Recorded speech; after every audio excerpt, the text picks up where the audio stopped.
late to the party. That's the computer's fault. We're going to blame the computer. I don't know what happened. Everything was good. I went downstairs to get a drink and my camera didn't work anymore. So what would have taken most of you about 3 seconds took me, 13 minutes. Sorry about that. That's on me. That's on me. I owe you guys one. Welcome back. Happy hump day to everybody. It's Wednesday. Some say the humpiest day of the calendar. That's how I refer to it. But good to have you guys back. Everything got fixed last night. Everything's good now. The country's headed in the right direction. Everything's fine. We have nothing to cover today, as per usual. Right as I was getting going, I learned that Chuck Schumer is giving a speech about for their call for the Epstein files. So we're gonna watch that here in a minute. You can't see me on Twitch. Oh, I need to jump in the VC. See if it's not working on Twitch real quick. Let me do this. That would be about about normal. We're back on TikTok. Our TikTok HR rep took care of us. Jen, do you know if they can see us on Twitch? Amy Lynn said, "What the fuck, Jay? I'm having a colonoscopy/endoscopy at 1 p.m. I'm so hangry. I was about to cry." That's on me. Jen, can we see on Twitch? Yeah, I can see you. Oh, okay. Yeah, I can see you there. Okay. Yeah, the chat was having a mini tantrum. Oh, you love that. You love it when everybody's asking where I am and you have no control over it. It's like your favorite thing. Yeah, I was just like I said, watching everybody kind of spiral in the YouTube chat, and so I told them to stop being toddlers, and then they laughed. So everything is back to normal. Well, while you're here, why don't you do your thing? Sure. So here we go. With energy. I'm just energy-less this week. You know, yeah. I've only got so much. Okay. Calibrate then. Calibrate. Yeah, you're only gonna get so much this week. Okay. But yeah, I guess since we are on TikTok, we're not allowed to say the things, but there's links on the screen that, above the goal or below the goal on TikTok anyway, that we need to hit by the end of the show. We do this each day, Monday to Friday from 9:30 to 1 Pacific time. So if you guys could help hit that goal at the top, that would help us keep doing this each day. If you haven't subscribed to us already, please do so. You can subscribe wherever you're watching. If it's usually a little early for the ops, but if you are opposition and you'd like to come on, ops usually get here like a half hour into the show. They're late. Yeah, I mean they take a little. They have to wake up. They have to go yell at their mom that they didn't wake them up on time. All that kind of stuff. So, but if you are an early op, and like to come on and talk to Jay, how you do that is next to the V. That is my Discord username. You can DM me on Discord, and I can bring you on to talk to Jay real time. Check out our link tree. We're on most social media platforms. We've got merch. Jay's on Cameo, and we're on Spotify. So if anybody wants to get a hold of me, it's right next to the V. There you will find Jen right next to the V every day. Yeah. Is that correct? Ew. Ew, that just sounded so. Ew, I feel. Okay, See what it was like. Ew. That's what it's like on my end. Now you understand what I'm saying. No, you made it weird. Like how's mine it wasn't weird when I say it. Because you said it next to me. Flames has said give her the D. Well, it's your username next to the V. I'm not gonna say shit like that. That's how you get yourself muted or banned. That's a good way to do it. I don't think. Well, you can't mute me in this scenario. There's no way for you to mute me or ban I'm me. talking about the people in the chat. Oh, the chat? Yeah, you guys might want to be careful. Yeah, I'm talking about the chat. I can't do anything about you. You're a mess. It's good. But it's good to be a mess. So what do hookers and golfers have in common? Well, you can be a golfer and a hooker, I think. I guess you could do both. What do they have in common? Mm-hmm. I don't know. The better they are, the fewer strokes they need to finish. That's true. That's just true. It's absolutely true. Thank you. We love TikTok Shop. Look, I'm going to do my best not to get our TikTok banned today. I'm pretty sure it's going to happen because I am going to cover some news. that TikTok's not going to like. So we'll see. We'll see how strong TikTok is. But I want to see what Schumer had to say. I also, if it feels like I'm underprepared today, I generally I'm pretty confident in my preparation each day. Not today, and I just want to say I don't know who to be upset at. I know I'm supposed to be upset at myself, but I want to be upset at somebody else instead. I stayed up until fucking 1 a.m. waiting for that tsunami to hit Hawaii.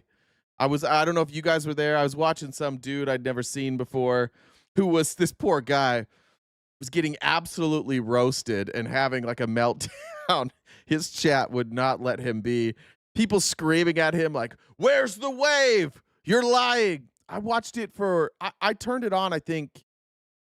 I know it was saying like it was supposed to hit at like 7:15 Hawaii time, which I think is 2 hours ahead of me. So I must have turned it on around 9 o'clock. And I never even gave up. I just fell asleep. I woke up this morning and my phone was dead. And I was like, oh no, I fell asleep. These videos are going to be insane. And then they weren't, which is great for Hawaii. Like Hawaii's had it bad enough. But I did think that tsunami was going to come. And there was like that one view where there were those people sitting on the beach and then the other people at the hotel. And everybody's like, you guys got to get out of there. You got to get out of there. It's like the tsunami's coming. Turns out they were right the whole time. And they're going to brag about it. Those people are going to be insufferable today. If you're in Hawaii and if you come across one of those people, it's like, yeah, you guys overreacted. I understand. I understand. They're insufferable. Say something mean to them. There's no need for that. But I didn't get enough sleep last night, and I used 3 hours of prep time to watch a non-existent tsunami. So congratulations to everybody who wasn't flooded. That's wonderful. I don't know where flooding has happened. I think there was some in parts of Hawaii, and then I think did Seaside get hit? I know Seaside was supposed to get hit. I've been to Seaside once, and the waves were massive. I would not want to be there when the tides rolled in. Anyways, let's see what Schumer had to say. Okay, Whoa. Good morning, nope. Good afternoon, everybody. It's 10 minutes into the afternoon. And I want to thank our great ranking member of his GAC, Senator. This is only coming out of, it sounds like, my left ear. So if you can't hear it, switch your headphones. Peters, and a great member of his GAC and head of PSI, Senator Blumenthal, for joining me. And this morning, I was really proud to join every single one of my Democratic colleagues on the Homeland Committee in invoking a century-old and little-known law known as the Rule of Five to compel the Department of Justice to release the full and complete Epstein files. Under federal law, when any 5 senators on the Homeland Security Committee call on the executive branch must comply. Our request covers all documents, files, evidence, and other materials in possession of the DOJ, the FBI, related to the case of United States versus Jeffrey Epstein. While protecting the victims' identities can and must be of top importance, the public has a right to know who enabled, knew of, or participated in one of the most heinous sex trafficking operations in history. Let me remind everyone of what's happened in recent months. Donald Trump campaigned on releasing the Epstein files. Can we speed you up a little bit? In February, FBI Director Kash Patel promised during sworn testimony in his confirmation hearing he would, quote, make sure the American public knows the full weight of what happened. Well, that has yet to happen. A.G. Bondi said in February that a supposed, quote, client list, she said, was sitting on her desk right now to review. And she said that's been a directive by President Trump. 5 months later, we have 0 answers, only more questions. What have we gotten since? Stonewall, evasion, lies. Trump was asked earlier this month if he had ever been informed whether or not he was mentioned in the Epstein files, and now we know he lied. He said no, but in fact he was told by the Attorney General in May that he was mentioned. And when the House had an opportunity to take votes on the Epstein files, Speaker Johnson skedaddled out of town, launching the Epstein recess. He wrote down skedaddled. I want to know how he spelled it. How do you think he spelled skedaddled? I don't know how you spell skedaddle. Is that a real word? Literally read skedaddle. Skedaddle. Skedaddle. All right. It's written down on its paper. This is not complicated. After promising full transparency for years, every single time Trump, his administration, Republican leaders have had a chance to be transparent about the Epstein files, they've chosen to hide. The evasions, the delays, the excuses. They are not just odd, they're alarming. It begs the question, if there's nothing to hide, why all the evasiveness? Trump should stop hiding from the truth. He should stop hiding from the American people. So today, Senate Democrats took action. We're invoking federal law and using our authority as a check on the executive to compel transparency. That's why today's letter matters. It's not a stunt. It's not symbolic. It's a formal exercise of congressional power under federal law. And we expect an answer from DOJ by August the 15th. That's what accountability looks like. This is what oversight looks like. And this is what keeping your promises to the American people look like. When can we get somebody else up there, please? My Republican colleagues in the Senate. You might not make if you it believe till in transparency, August if you 15th. believe Congress has a role to play in checking the executive, join us. Join us in calling for more transparency on the Epstein files. Because once there's transparency, the truth emerges. Because once we get the truth, we can have accountability, we can move forward, not just on this, but on many issues affecting the American people, protecting health care, growing the middle class, defending democracy. But none of that is possible if the public loses faith that justice only applies to some, not all. Senator Peters has taken a great lead on this issue as ranking member of the Homeland Security Committee, and I'm proud to call on him to speak. All right, I don't think we need to hear any more of that. Okay, so they're using a procedural movement to get a response from the Department of Justice by August 15th. We'll see. What's the Department of Justice going to say? Can they say no? I don't know. I don't know where that leads. I don't know what their obligation is there. We'll see. I wanted to show you this. Check out this MAGA dude just throwing out life lessons. This came across my timeline here. And for all you people out there, he reminds me of every dumb MAGA that I've ever come across. People that love to throw out the term common sense, but don't seem to have any of it. People who love to throw out, to talk about science, talk about facts. And he also, I hate to say this, he reminds me a little bit of Fuzzy. Sorry, Fuzzard, if you're here, but the delivery, the facial hair, the messy hair, it does kind of remind me of Fuzzy. For all you people out there who think that Donald Trump is a dictator and aligns closely with Hitler type of philosophy, well, I got a question for you. If you really believe that, there better be a U-Haul parked in your driveway and you better be packing your stuff. Or there better be a one-way plane ticket out of the country. If there's not, then you are not speaking with conviction. You don't really believe what you're saying. In fact, let me tell you what's really going on. Okay. You like to sit around in the comfort of your own home, getting on your phone, getting on your computer, and saying stupid stuff like that. But if you really had any conviction, you'd be packing up and leaving. But you're going to go every day through your daily routine, go to work if you have a job. I do love that there's always like 4 of these people who come into the chat every day. Like, if you don't like it, leave. Shut up. Just if you complain, well, you're still complaining. You're still complaining about Joe Biden. You're empowered now. You're still complaining. Go grocery shopping and pretty much go get your hair dyed blue or whatever color it is you're doing this the week. blue hairs. But unless you're packing your bags and headed out, don't talk about Trump being a Hitler 2.0 because unless you're convinced that your life is in danger, you know darn well you're not going anywhere. Nice, dude. Nailed that video. Anyways, I wanted to show you that. And then just a follow-up. I don't know how many more videos this dude's going to be making because it turns out that the husband of a Wisconsin Trump delegate is charged with child sex material. Yeah. That guy's name's Scott Susek. He wants you to know that he was principled and that you're not principled. But he is. He's very, very principled. Scott Susek there. Said he voted for Trump in 2024 to fight against human/child trafficking. This is a politically active couple in Wisconsin. That's an old picture. He looks better there.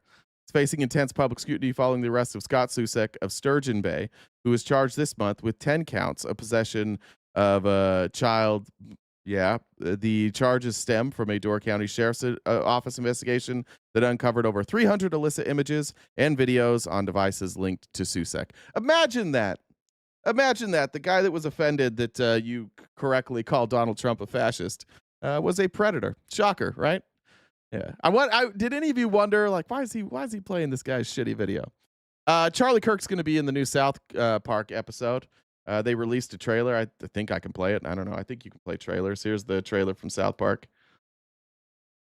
Wednesday, August 6th. You can just shut up, baby, because you hate America and you love abortion. On an all-new South Park. True. You can see the You love abortion. freeze frame there. Let's see.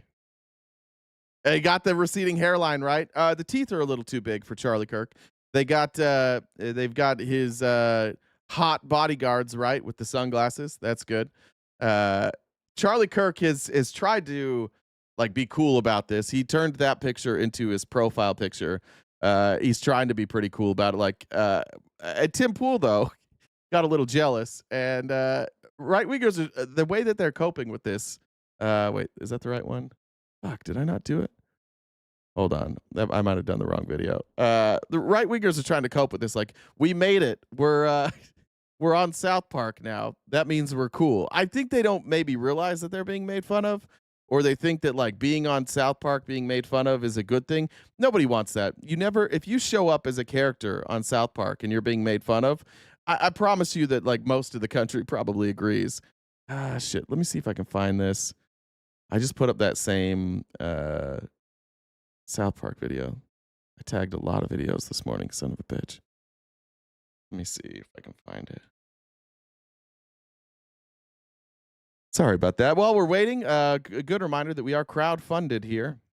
Oh, also, Tim Pool went on a podcast. I forget this guy's name. He's kind of like a troll, but he got Tim to take off his beanie. There's Tim without his beanie. If you want to look at that, that's pretty cool. I was proud of Tim Pool. Tim Pool went on that. He took a beating on that podcast. I was proud of his efforts. Let's see. Can I find this video? Damn. But we are crowdfunded, so make sure that you're getting sending those messages into any of those links above or super chats. If you're on TikTok, make sure you're gifting. That way, when we get taken down like we did yesterday, we're able to come back and the next day. All right, here it is. I think. All right, here it is. This was Tim Pool's take on Charlie Kirk being on South Park. There, Tim Pool with this very cool skateboard there in the back. I was listening to a podcast the other day. Actually, it was Majority Report, and somebody said that like Tim Pool has a skate park in his compound in West Virginia where he broadcasts from, and he has like this whole crew of people. And apparently, he's the only one that skateboards. So after every show, everybody that works there has to go out, and they have to just sit around and watch Tim Pool skateboard. And apparently, he's not like super good at it. But that's part of working at Timcast IRLs, that you have to watch him go skateboard after he does his live streams. Here's what he had to say. Here's my bet. Colbert gets canceled because they were spending $40-50 million a year on anti-Trump commentary. But this straight-laced goody two-shoes BS does not work. Do you like how they're just saying it now, though, by the way? Like, these totally not fascist folks are just being like, yeah, that's why Colbert got canceled. Colbert got canceled because he was mean to Trump, and Trump has all this leverage, and so Trump got Colbert canceled. You notice how they're not backing down from that? If I was a fascist and I was trying to throw off the scent, like, oh, we don't want people to know we're fascist, I'd be like, oh, I had nothing to do with his criticism of Donald Trump. But now there's like, yeah, that's what happened. They've been talking about how they need a liberal Joe Rogan forever. I'm willing to bet that these prominent liberal billionaires and corporate types were like, listen, why do people like Joe? Because he's edgy, he's off the cuff, he'll say things you're not allowed to say. How do we do this? Well, Colbert ain't it. Colbert is straight-laced and boring. It's on the nose. The South Park guys. There's nothing better than a Tim Pool rant. When Tim Pool gets into it where he thinks he's cool, starts saying ain't. Stephen Colbert ain't it. I like Tim Pool rants. When Tim Pool pretends like he has a pulse on culture. Like, imagine me giving you a rant on culture, on dating, on pop culture. You'd be like, shut the fuck up. Tim doesn't. Tim has no fear. He just jumps right in. No clue what's going on. No pulse on pop culture, but he's going for it. $100 million per year they got in this deal. Wow. How does something like that happen? Here's my vision. They go to Matt and Trey and they say, "We want you to go full-time South Park, mock Donald Trump, make him look bad." Yeah. And they went, Yeah, or they fucking hate him. That could be it. Notoriously owned and notoriously censored Matt and Trey on South Park. These guys don't give a fuck what anybody says. That's why they've been so successful. But now it's a conspiracy. How could you not like Donald Trump? This must be a conspiracy. why? And they were like, "We will pay you a lot of money." What's a lot of money? They pushed back. Matt and Trey pushed back. Why? Why would we talk bad about Donald Trump? Money. Oh, money. Okay. By the same company, by the way. The same company fires Colbert, and then they pump a bunch of money into South Park. Colbert was not effective enough, so we had to give the South Park guys some money. That's what Tim is spinning up over there. We will give you $30 million a year. We don't need $30 million a year. $50 million a year. Guys, we're rich. We don't need $50 million a year. Okay. $100 million a year. And like, honestly, what am I going to do with that? How about we give you $1.5 billion over 5 years? And then Matt and Trey were like, really? I imagine they were like, what do you want to do it? We want shock content that mocks Trump. I don't know. Give me $1 billion. His cope's unbelievable. He created a vision. He even called it a vision just in his own head. He dreamed up this hypothetical scenario. No, they just don't like him. And he's clearly a fascist, and he's clearly like trying to hide the Epstein list. He's a fucking idiot. He's a dipshit. And if you are Tim Pool, you don't really have a choice because there's some dipshits here, like the ones that are saying Tim's better at this than I am. No, he's not. Tim's not better at understanding any of this shit. Tim just has an audience of dipshits. So you, like, if you're in here and you're like, I fucking love Tim Pool, you're probably a dipshit.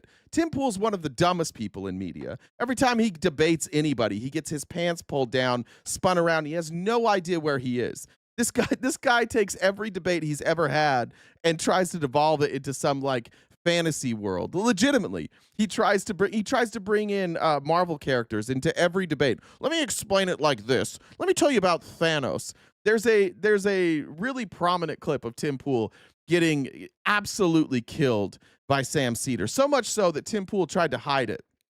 And the clips went viral, and Tim Pool was exposed as the charlatan, lazy grifter that he is. So he tried to hide it, and then he went on like this whole tour of right wing echo chambers. It was like, this is why nobody likes Sam Cedar. Sam Cedar's a grifter. No, nobody likes Sam Cedar because they can't debate Sam Cedar, and Sam Cedar doesn't have time to like play patty cake when he comes on your show. Sam Cedar's going to show up and he's going to tear you apart. And at one point, Tim Pool tries to explain. I don't even remember what he's trying to explain the difference between I don't know. I don't remember what is it. Utilitarian and something. I don't know. And he brings up Thanos, which Sam Cedar hasn't seen. Sam Cedar's like, I don't care about any of that. And that was Tim Pool's saving grace for years with right wing podcast. He would go on there and he's like, Sam Cedar didn't even know what utilitarianism was. But if you go watch the clip, he just said, I don't care. So anyways, this is what passes as news for the right wing. They watch South Park mocking Trump. They can't figure out that people just don't like him. Like everybody who was in his pocket, all the bro podcasts that were in his pocket have all flipped on him. But yeah, it's probably just money. It probably has nothing to do with this guy hiding the Epstein files and being a dipshit on a daily basis, which we'll get to in a minute. Done. He was also paid by Russia. That's a good point. We also need to point out that he was paid millions of dollars by Russia to do Russian propaganda. And they gave him $1 billion. Mm-hmm. Now, I don't know if that's actually what happened, but it seems pretty obvious. The only problem is they're phoning it in. No, they're killing it. They're doing great things. Maybe that's where Tim's mind went. Like, you know, South Park doesn't do content unless they're paid by a special interest group. These are his thoughts, right? You know, when people come up with a conspiracy theory, that's what's going on in your head. It's probably based on your experience. And Tim's experience with propaganda is that somebody with named Gregorian, Edward Gregorian, a totally real name, shows up and is like, I will pay you $1 million if you let me take your broadcast and put it on our channel. And it's not going to be exclusive. You can keep it on your channel, but you can also put it on our channel, and we will give you $1 million. And he's like, okay, I won't ask any questions about Edward Gregorian, the rich benefactor who is subsidizing all of this. I'm not going to ask any questions. Turns out Edward Gregorian's not a real person. This was just all money being funneled from Russia. And Tim Pool would probably be in trouble, but Russia's also in the tank for Trump. So as soon as Trump got in office, they just dropped that investigation into Tim Pool and Benny Johnson and Dave Rubin. And ask yourself, why is Benny Johnson and Dave Rubin and Tim Pool bootlicking for Donald Trump? Why are they taking the dumbest possible position where, like, Maxwell might just be a victim and Trump has nothing to do with the Epstein files and everything's normal? Could have to do with Trump saying, hey, we won't prosecute you. Don't worry about it. Just say nice things about me and we won't prosecute you. Could have something to do with that. It's crazy to watch Tim Pool accuse other people of lying. And it's also a good day to remind you that The Daily Show absolutely destroyed Tim Pool, and we're going to watch that. You, Tim Pool, a YouTuber, and I'm assuming former GameStop employee. Oh, let me read some comments. Sorry, I forgot to get those. Jen, super chats aren't showing up on my end, so I'm going to have to read them all from you. Illusion said, facts are fake news. Get real, only DJ T knows. Amy Lynn said, DJ T is a kitty diddler. And Axel Katz says, for Jen, let's start some streaks. Oy. Now, his head might be cold, but he's in the hot seats. Let's hear him hold this administration's feet to the fire. Many of the news organizations that are represented in this room have marched in lockstep on false narratives, such as the Very Fine People hoax, the Covington smear, and now what's being called the Maryland Man hoax. I'm wondering if you... Just a reminder, the Maryland Man hoax is that people said that Abrego Garcia is a man from Maryland. That's the whole hoax. He is a guy from Maryland. He was also at one point an illegal immigrant, then he was a legal immigrant, and he lived in Maryland. And that was the hoax. The first was the Very Fine People, which if you're here, Republicans, I'm still waiting. I've had this debate a million times. I still want you to tell me who the Very Fine People marching with the Nazis were. Just if that's a hoax, I do want to know. Who were these Very Fine People marching in lockstep with Nazis chanting, Jews will not replace us? Which Very Fine People stuck around for that? Like, well, yeah, I don't know if I like the chant, but I'm here for a good reason. That's how Tim Pool kicks off his White House press tour. I don't know how many days he did there. I think it was 3 days, maybe. He also, during this time, interviewed, I believe, Netanyahu. They just gave him access to everybody. It's wild. Comment on the unprofessional behavior. Wow. Now that's a great question. Everyone in this room sucks. Do you care to comment?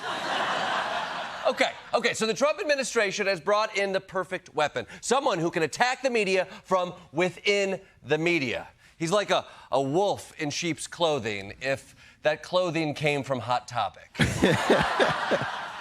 You know what? Marlene said, I had to listen after you were done. Still want to donate. Love Jay and Jen. That was from yesterday. Thanks, Marlene. And Izzy, thanks for joining the Dollar Train. There was Molly. Thank you for joining the Dollar Train. And Denise said, you're telling my story, damn cults. Thanks, you know Denise. what? Looks can be deceiving. If he has White House credentials, I'm sure he brings the dignified, well-sourced positions that we expect from qualified journalists. You've got stories of migrants grilling cats and slaughtering mammals in the street. The left are like, women only get paid 73 cents on the dollar for what a man makes. But at the same time, you have this trend of ladies' nights where at bars, women get discounts when they buy drinks. So spare me, dude. Because of trans issues.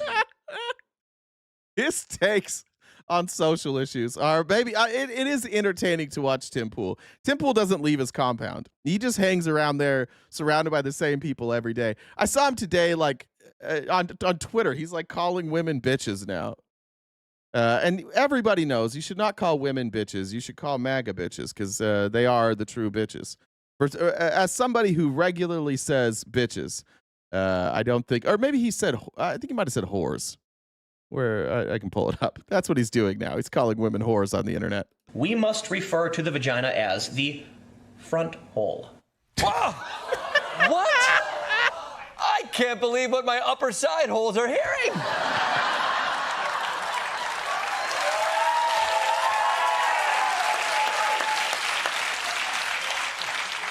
My middle face hole is agape. My back hole is clenched. Are we all caught up here on how we're doing? Well, you know what? This is just how new media talks. If you're offended by that, you're stuck in the old legacy media world and don't understand what an alpha this guy is. He's cool, tough, and you know what? The ladies love him. We're going to end up with a generation of women who view almost all men as inadequate. I think it's crazy that I'm about to be 34 and I have no family. You know what the problem is, though? It's definitely not me.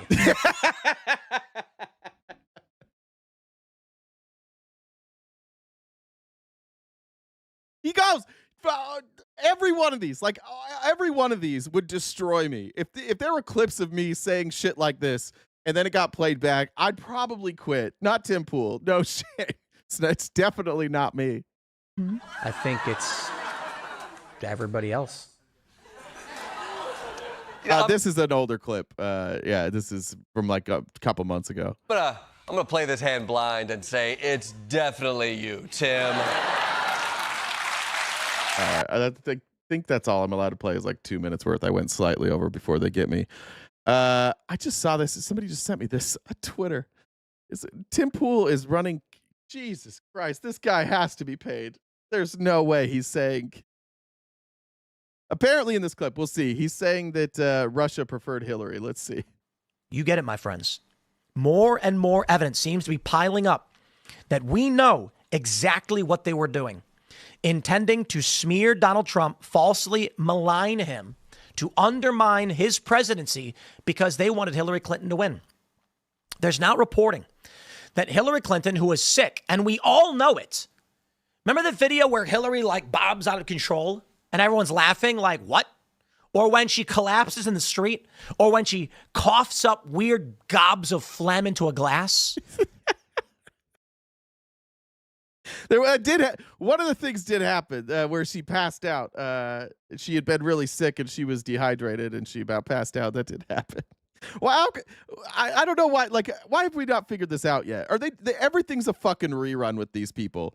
Every accusation is just like they're on the Epstein list and they're hiding their health problems. They did it with Hillary. They did it with Biden. They're just gonna keep running the same shit. Tim Pool is so fucking lazy, and he's obviously now being paid. If you are a dipshit enough to go out and be like, you know what I'm going to do? I'm going to defend Tulsi Gabbard. The entire world of intelligence is like, that report was nonsense. Not Tim Pool. It's plenty for Tim Pool. Everybody knew she was very sick. Apparently, Russia knew this and withheld the information. And you might be saying, why? They wanted Trump to win. And that's the point.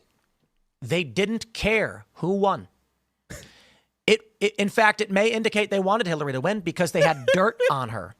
And what did they say? The deep state claimed, the liberal media claimed they had compromise on Trump. Actually, the report says both, you fucking idiot. We read the report. The report says they had that they had dirt on Hillary and Trump. This guy, he's way too confident to be this dumb. When in fact, it seems they didn't.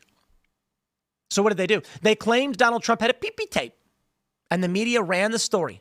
And everyone just believed it. How psychotic and evil are these people? You want to know when Tim's lying and he's doing propaganda? I can show you when Tim Pool's lying and does propaganda. When Tim Pool gets really frustrated and he wants to make a point, but he can't actually make the point, Tim Pool does what he just did there. Let me rewind just a little. This is when you know Tim Pool's lying. And everyone just believed it. How psychotic and evil are these people? Being funded. There you go. Here's him doing the same exact shit while he's being funded by Russia to do anti-Ukrainian propaganda and pro-Russian propaganda. It's the same thing. This guy's just one fucking rerun after another. But I don't know that it matters anymore. This is psychotic. Ukraine is the enemy of this country. Ukraine is our enemy, being funded by the Democrats. I will stress this again. One of the greatest enemies of our nation right now is Ukraine. Yeah. Yeah. At the time, by the way, the Republicans had just voted to fund Ukraine. Imagine, listen, if you're somebody in this audience and you take Tim Pool seriously, find somebody else. Find another conservative. You should not be taking this guy seriously at all. Here we go. Let's see. Publishing Tim images Pool in also recently it's gone on like anti-sex crusades. I don't get like he just is finding his way. Here he is saying here he is on this podcast. They're floating the idea that the government maybe should use AI to go arrest people who show too much skin on social media. are publishing images in public that children can get access to, but for some reason they don't care. They won't go anywhere near it. Our society is in decay. David Zazo. Nothing I've said has been debunked. In fact, I can debunk all of that. And if you see Jen's name up there in the corner or off to the side, depending on where you're watching, it's Jen Dub1. Add her on Discord. You're welcome to come up here, and you can just tell me how this has been debunked. You don't have to sit in the chat today. I didn't prepare a ton of stuff today, so we have plenty of time to talk to Republicans. If you think I'm wrong, you're welcome to come up and talk to me about it. We'd be happy to have you. Go back 30 years and watch what happens if a guy would print out a big poster. Yeah, your mom, even his background screams, I'm a tool. He's got this fucking Patriot pistol here with a knife and a guitar. He also is a musician. He put out a pretty shitty song once. And then when Majority Report played it, he went around and told them that they like edited the music to make it sound shitty. Not that the music itself was just shitty. With people having sex on it and stand in public in the town center waving it at people. He would like bad things would happen to that guy. The age of and he data, would get arrested. Data proliferation. Yeah, if you put up a picture, if you went and you had this big picture of a naked human being and you went and walked through the town square, yep, you would get arrested for that. That's a crime. That's true. We haven't been able to keep up. You can make 100 million copies of something now, but we don't have 100 million copies of the cop. We only have one cop. So you need AI. I think we need artificial intelligence to police social media. No. I mean, you give me a better option. No. I'd love to hear a better one. That's terrible at distinguishing things, right? Didn't we talk about this earlier? It's better than no people. Like zero people is even worse than AI. But that's what the happened. issue is not that we need a better system for it. The issue is quite simply the culture. Police will see it and go, meh. It's like, how do you find out who did it even? Because a lot of the accounts are fake or... So how about this? You can't, if you shoot... Yeah, how about this? Age restrictions on social media. And if you see a titty and it offends you, look away. I think that's the solution. That if there's going to be nudity on social media, it should be age restricted. And then if you see it, it's not the end of the world. Twitter, then you destroy Twitter. How about this? In all instances where an individual under their given name and photograph publish it, then the investigation is quite minimal. You then go knock on their door and say, Mr. Smith, did you publish this image to your Twitter account? You did? Place your hands behind your back. You're under arrest for posting lewd images in public. This is what you're doing on the right-wing shows. These are the culture wars they're fighting. Let me tell you about these types of people. If you look at addiction for things like adult content, and you go look at the rates of addiction, do you know who the rates of addiction are highest in? It's religious people. It's people with a moral objection to adult material. And what you find is it's like a guilt cycle. This is pretty common in the cult I grew up in, but in any sort of high demand religion or in any sort of like high demand society, where that in it's like seeing somebody else naked is evil. When I grew up, it was like murder and then it was sex, like murder 1, sex 2, and adult content is right there. Like any sort of like sexual activity is just right below murder before you're married. So what happens is these people do a very normal thing. They come across is the wrong terminology there. They happen across an image that gets them a little turned on, and then that fuels them, and then they go to their favorite website, and then they go look at something that they're not supposed to look at, and it's very exciting for them because they could get caught. They're not supposed to do it. It's exhilarating. Then they do it, and then they get that clarity after, the post-nut clarity after, and that's when the shame hits. And then the shame makes them angry. And because they were unable to control themselves and not go to those websites, like Tim said earlier, it's not me. It's never me. It's not that I have no self-control. It's the fact that it exists that is the problem. If that didn't exist, I wouldn't look at it. So therefore, the real problem is that exists, and so now I'm mad at it. So they go on the crusade later. Like, when you're not fully erect is the time to go on the crusade, which I'm assuming that's where he's at right now. There's this dude. I'm fairly certain this guy's in Patriot Front, and I would probably say his name if I was sure that he was a member of Patriot Front, because I think he's a fucking dipshit. But there's this guy that I went to high school with that then he went to BYU Idaho and BYU, and so we knew a lot of this. Like our dating pool was similar. I knew a lot of the same people. But I kept like having conversations with friends of mine that were like, this guy took me on a date, and then we went back to his apartment, and like all the guys brought their dates back. There were like 6 guys living in this apartment. They'd all come back, and they would get together, and they would have what was called gazing parties. Now, if you guys thought docking was weird, or what do we call it? Floating, or what's the word you guys all call it? We called it docking or floating. What's the one you guys all call it? Anyways, where you put it in and you just hang tight, soaking. Thank you. Everybody else calls it soaking. We called it something different. But anyways, they would all come back, and there would be 6 men and 6 women, and they would go to opposite sides of the room, and they would take off all of their clothes, and they would stare at each other from across the room. And multiple women were like, this guy tried to get me to like get naked in front of all of his friends and just stand there on the other side of the room, and we just looked at each other. He was also the kind of guy who like dry humped to completion every time. And there was a girl that had dated him, like went on like 3 dates, and she's just like, I couldn't. I went home, and like my pants were soaked. He had just like soaked through my pants. The reason I say that is because what we all realized eventually, and it became kind of like this we had, I don't remember if it was a Facebook group or like a group text, but there was a group text. Anytime this guy would go on Facebook and he would start talking about Jesus, or he would talk about like keeping commandments or like drawing closer to God, there would be this network of people that reached out like, oh, he must have went on a date last night. He must have dry humped to completion last night. He must have done something against his morals last night, because today he's feeling so guilty that the only way for him to cope with that is to go on Facebook and talk about how much he loves Jesus and how Jesus is his savior. And we were able to, like, many times figure out like who he had went on a date with. A handful of times that person was willing to tell us like, yeah, this is what happened. And I get the feeling that exact same feeling with all these MAGA folks, especially the ones that go on like principled tirades. Their search history, their life is full of guilt. And look, if you're here and you're a conservative and you're one of those people who's like, we got to ban adult content, listen, don't look at it.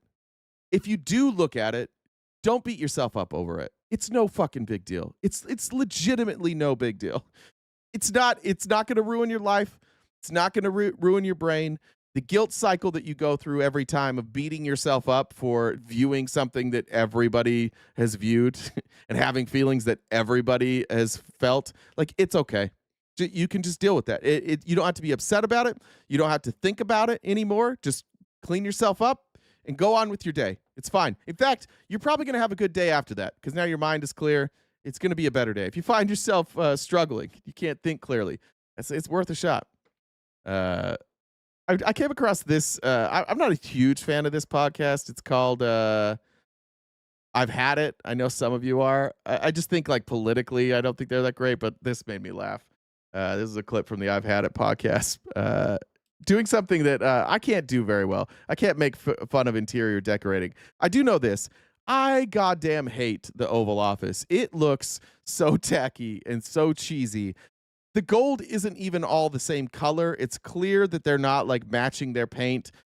There's been multiple people that have found like the decorations. They like find them at Michael's, and you can see that this administration has just like spray painted them gold and then put them up in the office. And I don't know that her name, but I thought this was funny. There's a lot of things I've had it with Trump, but this is just something. Sometimes I want to talk about something that's not so deep. His desecration, interior desecration of the Oval Office. This motherfucker thinks he's Marie Antoinette and the Oval is Versailles. It is a shame. It is embarrassing to the Oval Office. It looks like a nouveau riche, white trash, riffraff, knick-knack flea market. It is so embarrassing. And every time he's in there, he's popped up more gold. Yeah. And I just think it looks horrible. Yeah, idiot's idea of a It is, rich man. Where is that? And the Oval. Where is that? That is so goddamn tacky. Where's this picture? That. Who thinks that looks good? I know you guys don't think that looks good. We got 50 shades of gold here. They're not even the same color. How many different shades of gold? That looks like bronze up there. We can't even get the color match. It is so disgusting. It is so embarrassing that we have to have our president here with all his tchotchkes that his friends spray painted for him, so that he can feel like he's in a palace. I thought that was ridiculous. Let's check here. D Freezy said there's a Timcast IRL billboard in Louisville right now. Almost crashed when I saw it. I saw that there was one in Chicago too. That's crazy. Why is Tim? Do we broadcast on billboards? Should I get a billboard? Is that how we're going to get more people coming to the show? By the way, we hit 15,000 subscribers yesterday. Thank you, guys. And 6 million views on the same day. That's pretty cool. Let's see. Jerry Nadler now has a challenger. And I've reached out to this challenger, Liam Elkind, because I want to talk to him and see what his policies are. But this was his campaign launch video, which I thought was really well done. The Democratic Party is dying. We're losing votes. The last 8 members of Congress who have died, all of them are Democrats. The suffocating gerontocracy. Older incumbents should step aside. Losing elections. Why are Republicans doing a better job of electing young leaders? Losing our democracy. Democrats are not taking this issue seriously, but they need to. And the leaders who got us here are refusing to retire, with devastating consequences. Roe versus Wade is overruled. In the last 5 months, 3 House Democrats passed away, allowing Trump's billionaire bill gutting health care and food stamps for millions of people to go through by 1 vote. The motion is adopted. The same people are using the same old tactics, but they're losing. They're telling us to give them 10 more years in office, even as they say, I'm not sure there's much we can do about it. We will have to wait. Really?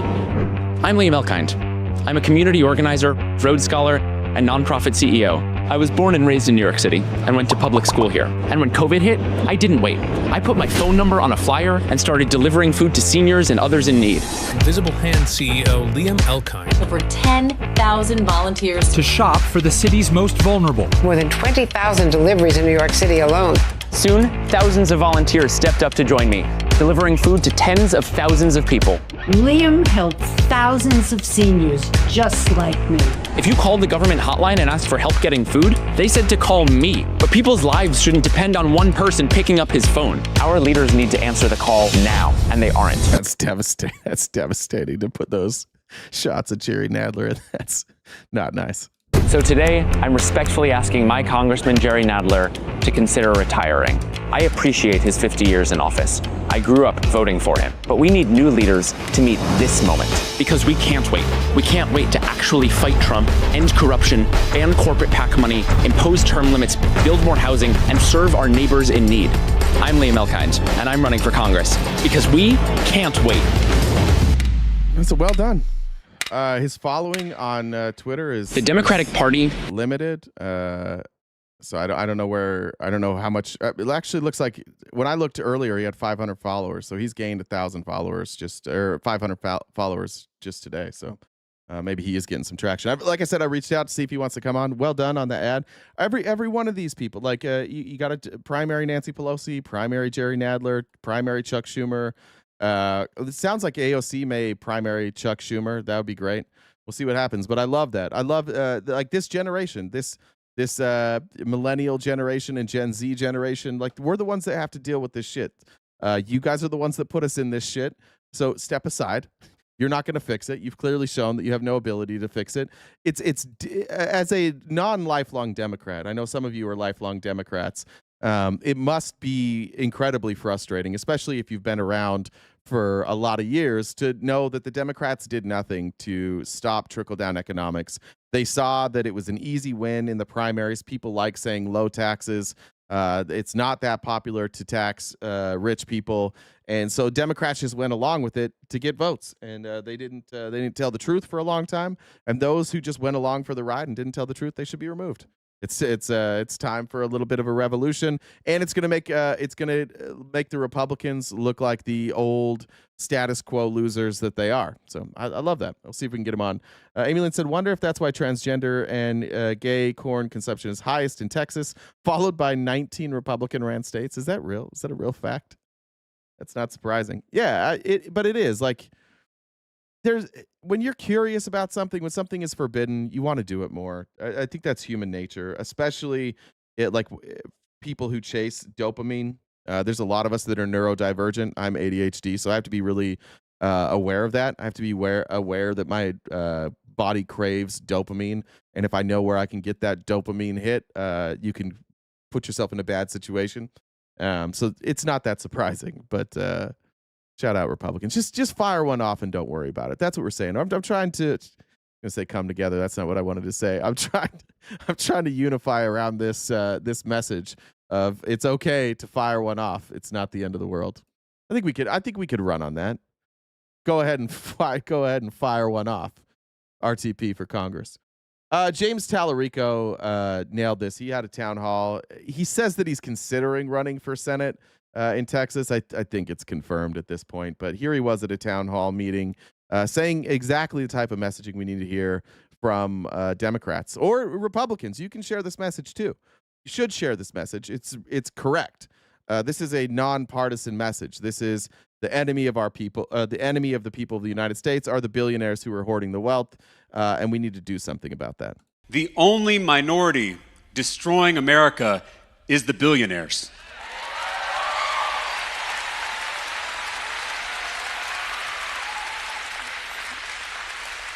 Trans people are John, let me tell you this, John. When your party does anything bipartisan when you're in power, you can talk. Until then, shut the fuck up. Why can't we just work together instead of Dems always wanting to blame and disagree with everything? You're in power and you're blaming Biden. You're in power. You won't pass anything bipartisan.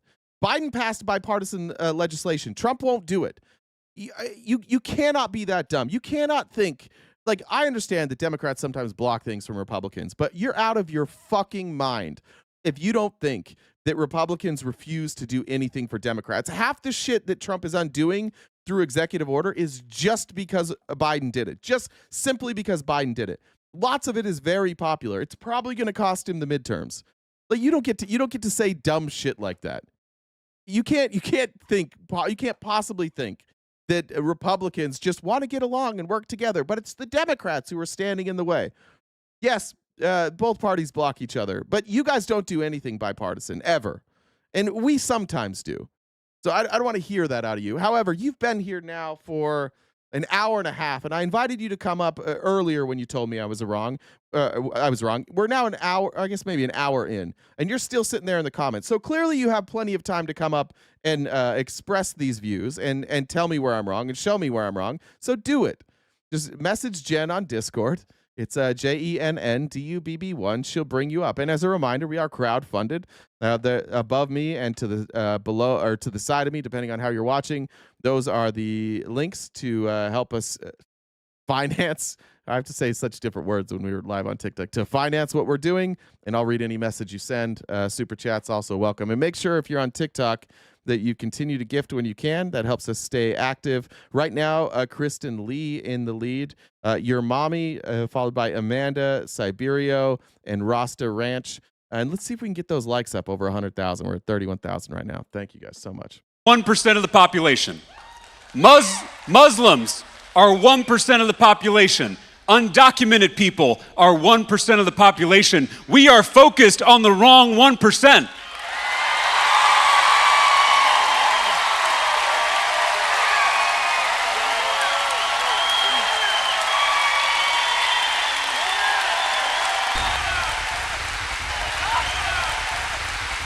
Trans people aren't taking away our health care. Muslims aren't defunding our schools. Immigrants aren't cutting taxes for themselves and their rich friends. It's the billionaires and their puppet politicians. The culture wars are a smokescreen. So many of the divisions in this state and in this country are manufactured by billionaires who want us fighting each other instead of fighting them. They want us looking left and right at our neighbors instead of looking up at them. The biggest divide in our politics is not left versus right, it's top versus bottom. This is a perfect segue to what Jen just sent me. Data finds. This is from lawsuit.org. Data finds Republicans are obsessed with searching for transgender adult images. What we see here is the I guess like the rate of search. So the places where there's more red, that's where more people are searching for it, and the places where there's more blue is where there's less people searching for it. Let's see. I live here in Arizona, very red. The reddest parts of the state are the most conservative parts of the state, and the least red are the most liberal parts of the state. Utah, we're just doing all red. How about Nevada? All red. Look at California right here. I don't know if you guys can see my arrow or not, but down here you have like San Diego, Los Angeles. You know where all the shit's happening, where all the lib shit is happening, and then just right on the border there, these are all the conservatives, and that is the reddest part of California there. Texas is getting after it. Florida's really getting after it. Oklahoma's getting after it. There's Louisiana, Mississippi, and Alabama getting after it. Georgia's getting after it. South Carolina. Oh, Tennessee and Kentucky. Holy shit, you guys are really getting after it. Ohio's getting after it. Yeah. Where's the other? Is this new? What's this area? Just like upstate New York? What is that right there? I struggle when we get onto the east when I don't have the state lines. That looks like upstate New York, maybe New Jersey. Yeah. Yeah, man. I think you guys have an issue. Okay, so this one's for Google search for femboy. This one is for shemale. Of course, they're using the terms incorrect. They use the derogatory term to then search it and then get off.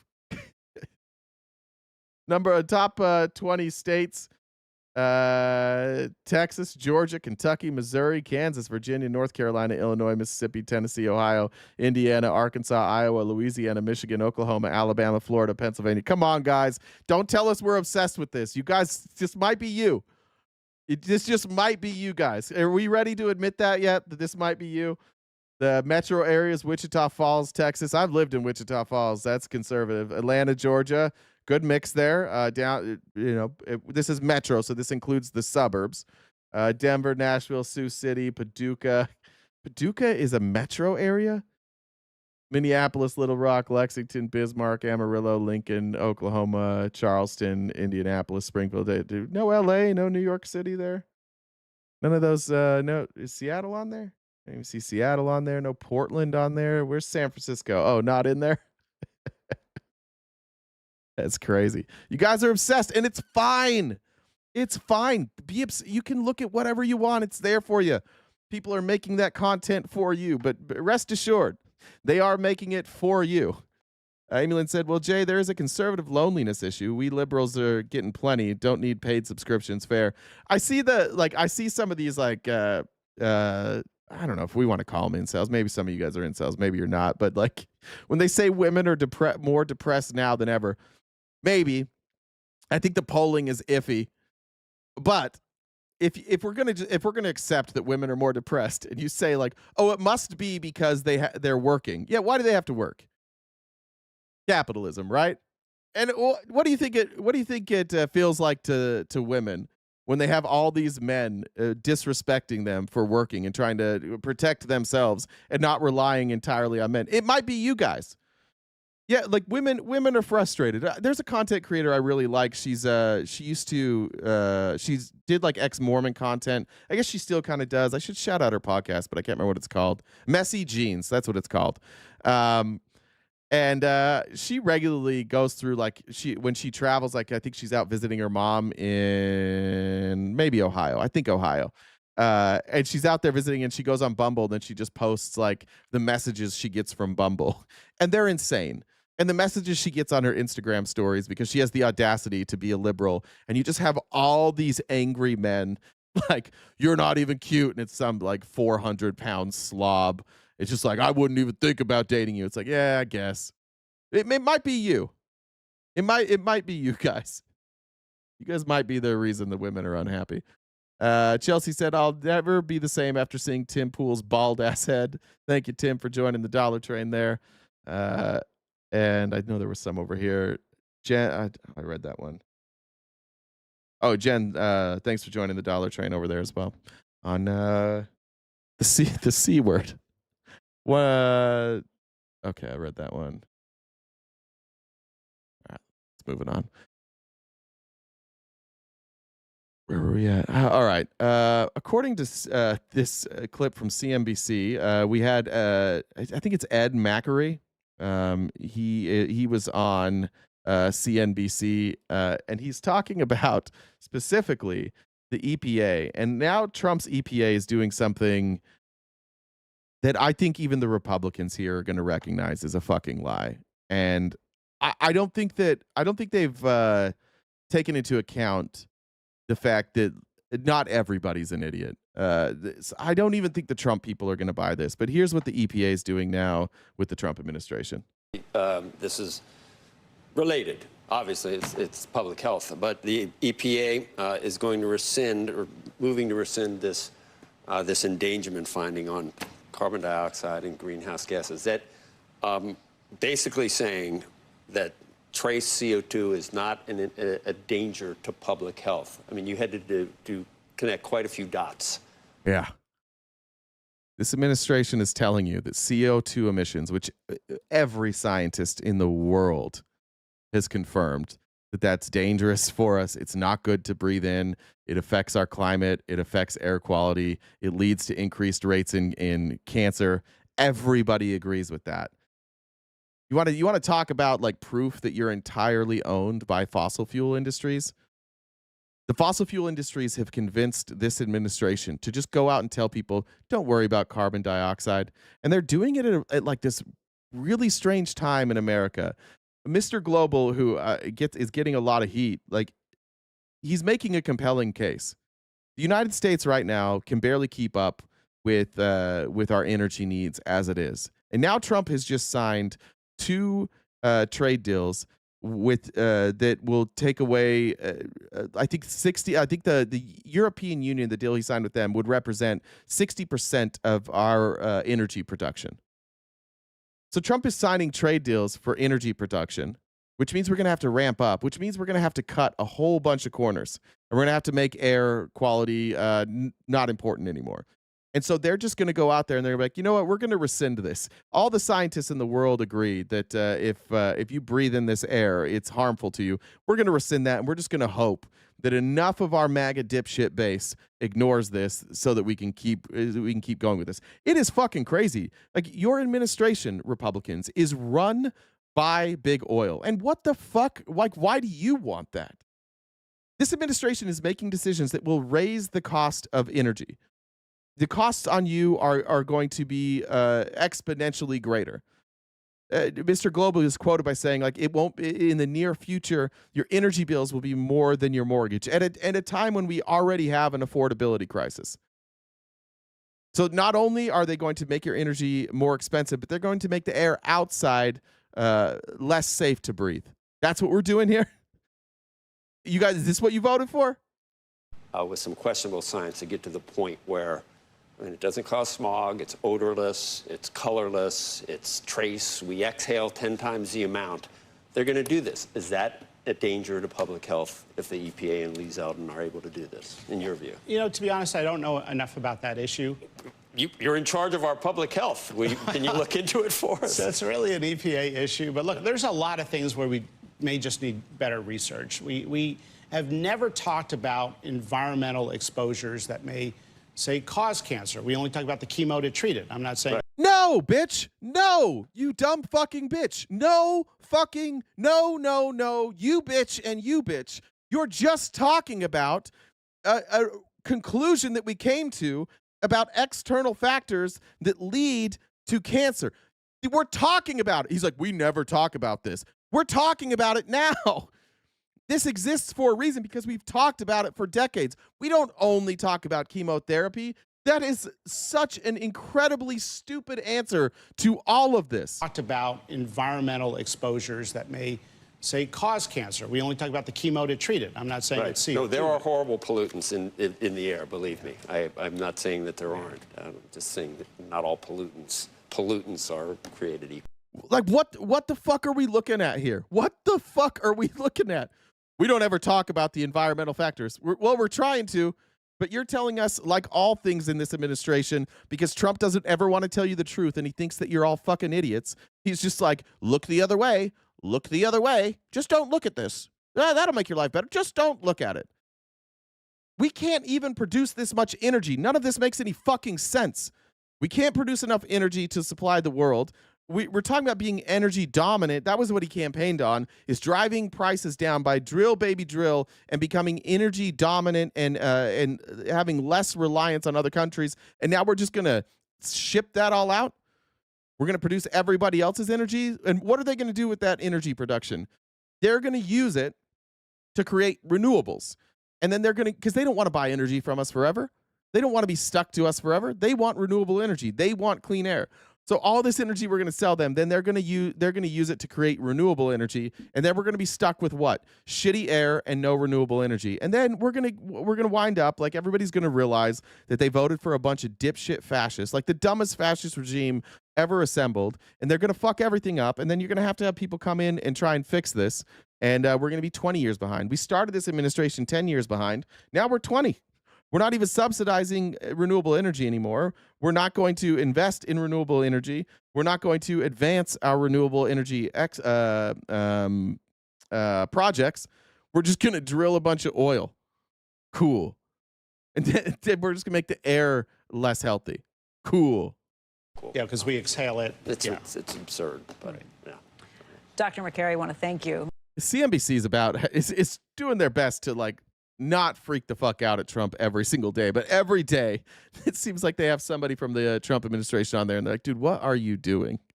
What are you doing here?" I wanted to show you some polling from New York. I know it's a little hodgepodge today, but I just wanted to show you this. This is votes amongst Jews and by Jewish subgroups. This is from Zenith Research. Among Jewish voters, there are stark divides by denomination and age. This is looking at the mayoral race in New York. Zoran Mamdani is getting 43% of the Jewish vote. 43% of the Jewish vote is what he's getting right now. And yet, I saw on Fox News, I see every right-winger trying to smear him as anti-Semitic. It's weird that, at least 43% of Jewish voters don't view him as anti-Semitic. In fact, they view him as a preference over Cuomo and Eric Adams. Interesting, isn't it? And especially 18 to 44. You know, the people who understand what's going on in this world, the people who are dealing with the housing affordability and the job prospects and the student debt and watching all this money pour over into Israel so that Israel can continue to perform a genocide on the Palestinian people. And even above 45, we're still at 38% here. Or 25% here. That's the only place Cuomo winds up winning is people 45 and older. It's an interesting number I wanted to look at there. We'll get into Palestine here in a little bit. Marlene said 50% of energy in Illinois produced by nuclear, 14% produced by wind, doubled since 2020. Holy shit. Shout out Illinois. Great job, Illinois. All right. Let's see. Let's go here. Before we get into the Epstein, I want you to see. We showed Tim Pool earlier trying to defend Tulsi Gabbard, which is a wild thing to do. If you're a conservative, steer clear of this conversation. This is not a good conversation. This will not age well. If you're one of those people who thinks that what Tulsi Gabbard released is in any way a crime or evidence of a crime or evidence of anything other than a distraction from the Epstein files, this is friendly advice. Normally I would give you bad advice on purpose. This is friendly advice.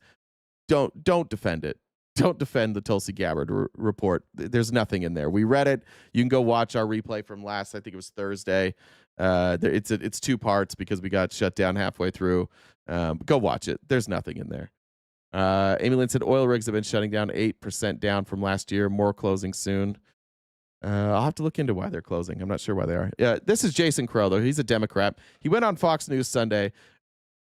First, I want you to listen to this question by Fox News. Fox News is desperate to cover for Donald Trump, and they are desperate for any of this Tulsi Gabbard stuff to catch hold, and it's not working. This is maybe the most loaded question I've ever heard from somebody pretending to be a journalist. Okay, keeping in mind what the DNI said there, and I've poured through these documents, I hope you've had a chance to go through them too. Do you think a special counsel is warranted at this point, or some type of investigation to reassure people, regardless of party, that they can be assured that top officials are not going to be up to no good? See how they set this up? Hey, look, I've read through this. I hope you've read through this. There's not a fucking thing in there. There's not one goddamn thing I can ask you a specific question about because there's nothing in there except for a difference of opinion on what one sentence means and whether or not Putin wanted Trump to be president. That's it. That's the only thing in there. Based on this, though, don't you think we should just investigate it to give the people peace of mind? By the way, what we're talking about is an ICA report, which was a report that was analyzing the intel from our intel agencies. So this was an overview. This was a look inside of our intelligence agencies, and we were like, let's have a report from the executive branch and let's figure out what the intel agencies are saying. And then after that, we had the Mueller investigation, which was another report and investigation based on this report and other reports, and they concluded that this report was correct. That's what the Mueller investigation did. And then, because Republicans didn't like the Mueller investigation, we then had the Durham report and the Horowitz report. So Republicans commissioned 2 other investigations into the Mueller investigation, and they all also concluded that this ICA report was correct. And then that wasn't enough. So Republicans, instead of assigning inspector general or a special prosecutor, Republicans said, we can't trust special prosecutors to get us this answer because everybody keeps coming back with the same answer, that Russia tried to help Trump win the election, and we just can't deal with that. So then the Republicans wrote out a report. They did their own report, and they did a review of a review of a review of a review, and their review of the review of the review of the review concluded that the reviews of the review of the review, that they were all correct, and that Russia absolutely interfered, that they absolutely worked with Trump's team, and that Vladimir Putin preferred Trump. And so they came out with that report, and then they didn't publish it. And then the Senate, led by Marco Rubio, looked at all of these reports, and they also concluded that Russia interfered, and that they worked with Trump officials. Everybody has agreed with this forever. And then Tulsi Gabbard came and she declassified a report that was like in the middle of all this. It wasn't the origin. It was like one report in the origin, and they're taking umbrage with one sentence in one report, and their own conclusion doesn't say that they broke the law. The conclusion just says, like, you should put better footnotes on this. I don't know if your footnotes were entirely clear. That's the entire investigation. So we've investigated the same shit like 12 times because Republicans, if they don't get the answer they want, they tried a different way to get the answer they want. So this is round 5, and they still can't get the answer that they want. And now Fox News is left to say, like, well, shouldn't we just do it anyways to keep the people happy? Because it seems like a lot of people aren't sure. Yeah, you're not sure And by the way, if you're here and you're not sure if Trump's team worked with Russia and if Russia interfered, it's because you listen to idiots. You listen to liars. You listen to dipshit Republicans. The only chance you have of not being clear on this is if you haven't read any of it and you're just listening to Republicans. So she brings on Jason Crow with that loaded question saying, like, shouldn't we just look at it? And here's what Jason Crow has to say. Well, you know, the allegations and the conspiracy theories by Tulsi Gabbard would be sad if they weren't so dangerous. She has turned herself into basically a weapon of mass distraction, is what I've been calling it, because it's very clear what's happening here. She's trying to curry favor and get back into favor with Donald Trump and has concocted these theories to do so. But I showed the receipts. They're on last Thursday's show. We did a 3.5-hour show with all the receipts. Go watch it.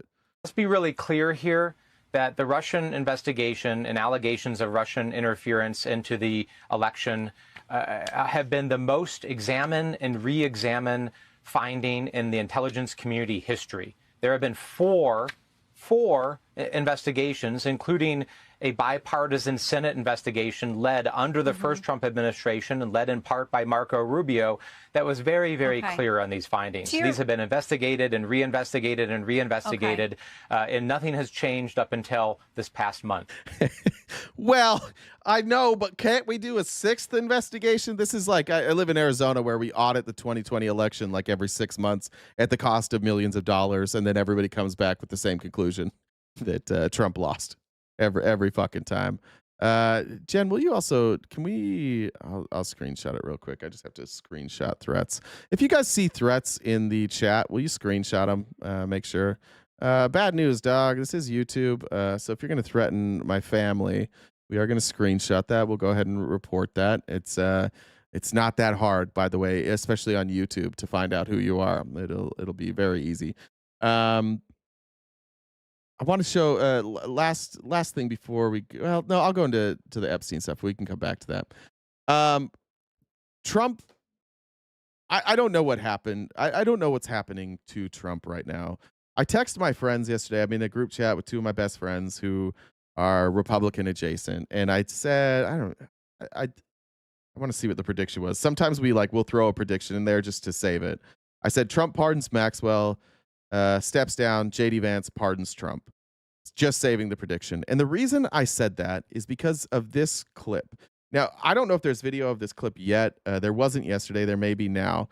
But I just want to remind you that for as long as we've been talking about Trump and Epstein, and as long as we've known about Trump removing Epstein from Mar-a-Lago, you folks have been saying that the reason Trump removed people from Mar-a-Lago, or removed Epstein from Mar-a-Lago, was because he hit on somebody's kid, and Trump got mad about it and wouldn't talk to Epstein any longer and kicked him out of Mar-a-Lago.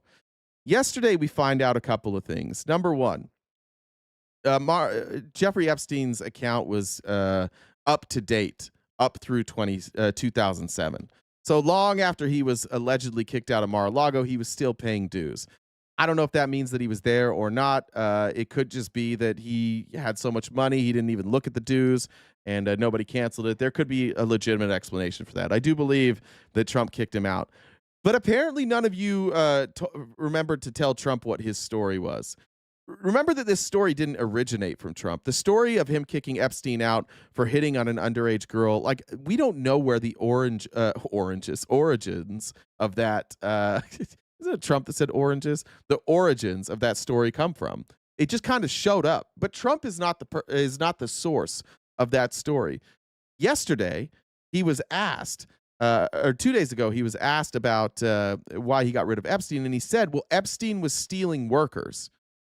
And I warned him once, and then he stole the workers again, and so I kicked him out. Totally different story that you guys have been telling us all this time.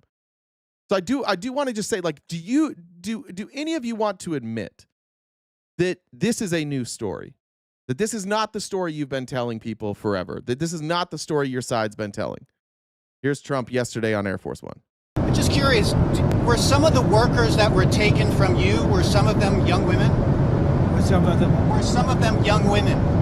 Well, I don't want to say, but everyone knows the people that were taken. And was the concept of taking people that work for me is bad. But that story's been pretty well out there. And the answer is yes, they were. Yes, they were young women. What did they do? In the spa. In the spa. Yeah, so people that Now, he says that everybody knows who the people were. Before this story came out, none of you were saying that it was about Virginia Is it Giuffre? None of you were saying it had anything to do with her. In fact, most of you have been saying that she was lying. Now we have Trump saying, you all know, we know the names. Everybody knows the names. work in the spa, and other people would come and complain, this guy is taking people from the spa. I didn't know that. And then when I heard about it, I told them, I said, listen, we don't want you taking our people, whether it was spa or not spa. I don't want him taking people. And he was fine, and then not too long after that, he did it again, and I said, out of here.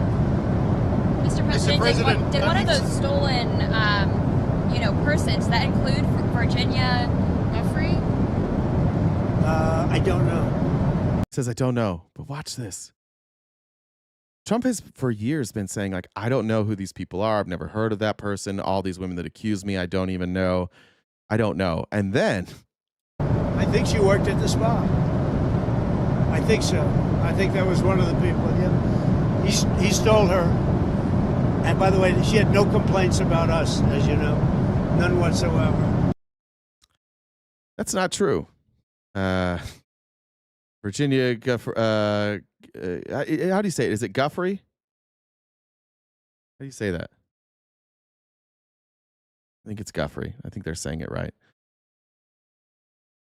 All of a sudden, this person that Trump knew nothing about, and all these stories about Trump being such a great guy and kicking out Epstein for hitting on some member's daughter. I guess you guys forgot to tell Trump that was the story. Because he's telling a totally different story now. And Trump seems to know the name of the woman who has been accusing Epstein. I'm trying to remember. I don't remember if she is one of the ones that accused Trump. Did she accuse Trump? I don't remember if she's one of the ones that accused Trump.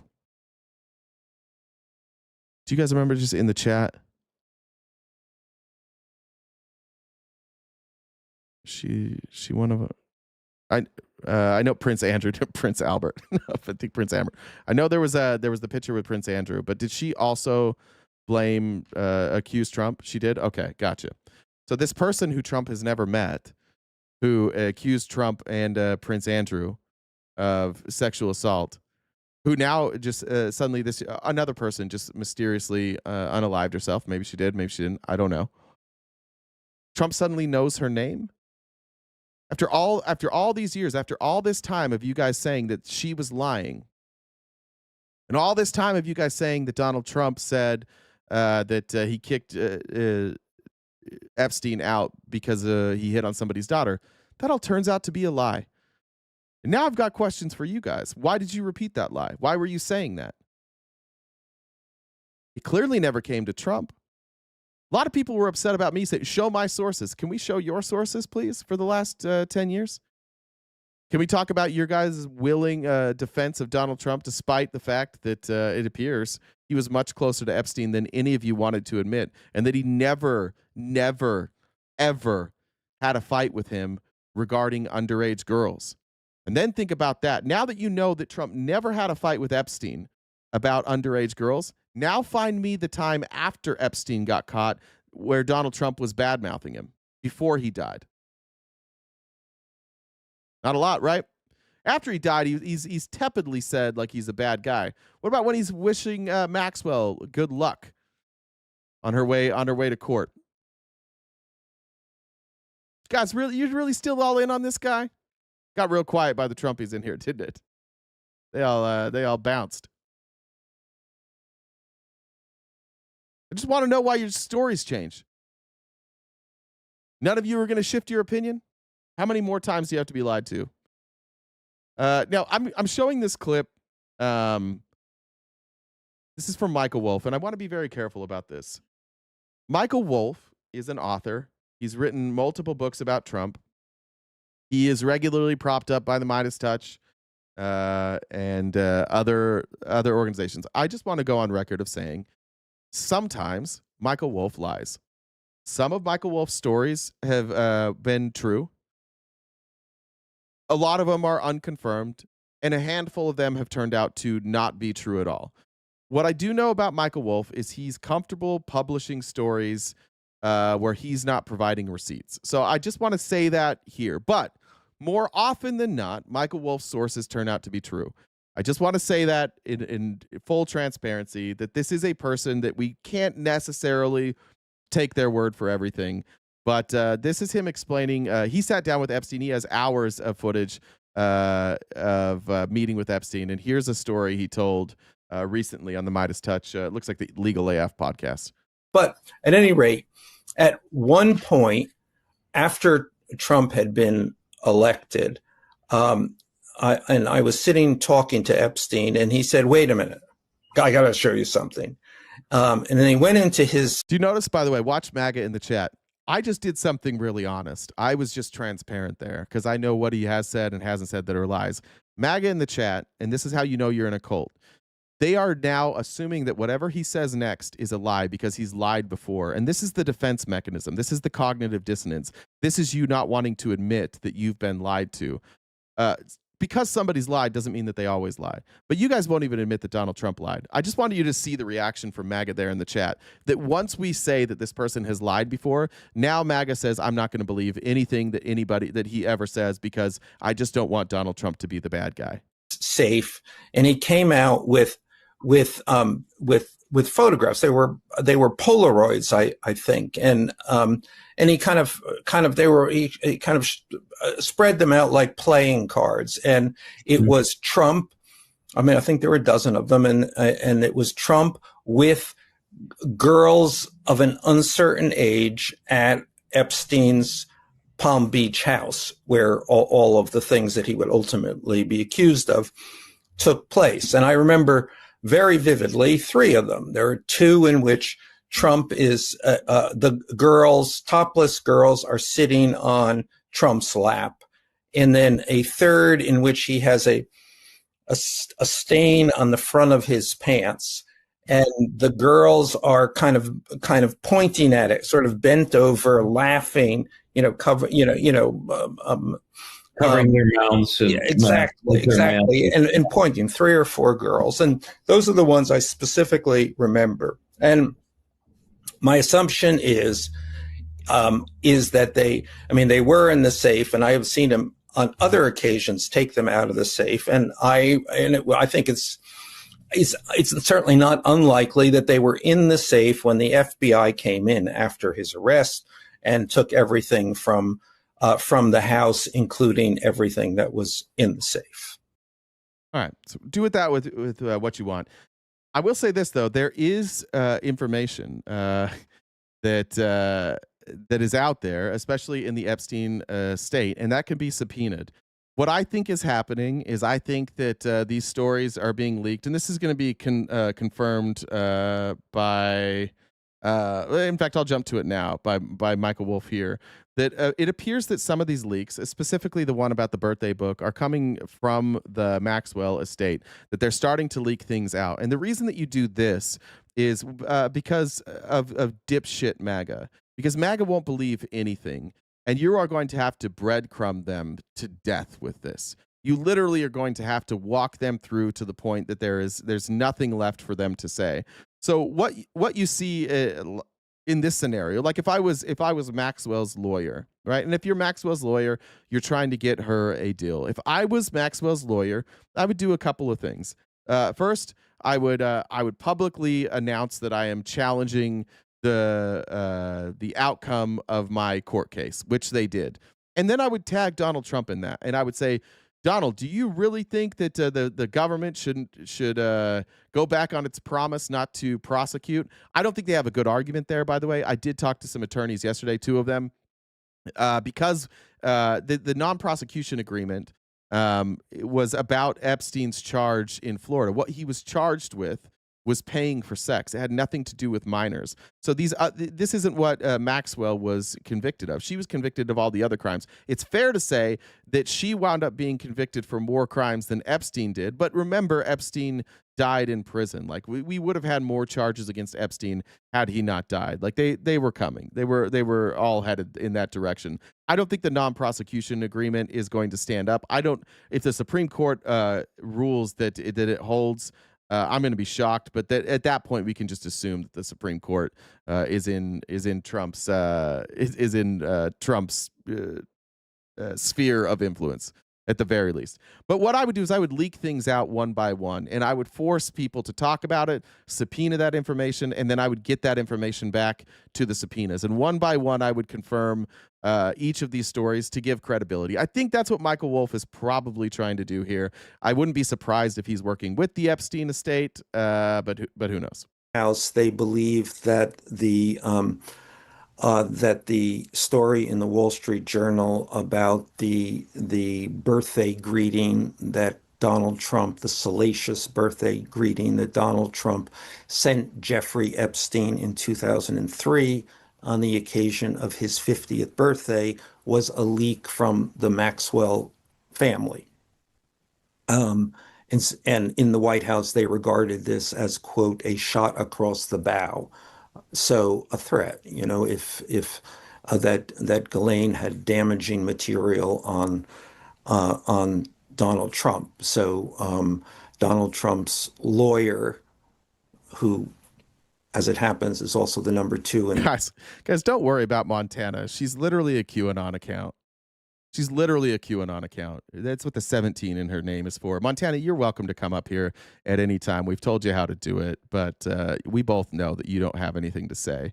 We both know that, these are the receipts, Montana. These are the receipts. This is what people are saying about Trump and Epstein. My question is, why are you upset at me? Why are you mad at me? Why don't you just demand transparency? If Trump's innocent, why don't you just demand transparency? Why are you in here talking about you winning an election? Why are you like, this is all you got? Why don't you just want to know the truth, Montana? Isn't that the whole point of QAnon, to find out the truth? Suddenly, this is what your whole fucking thing was based on. You're shut the fuck up. You're QAnon.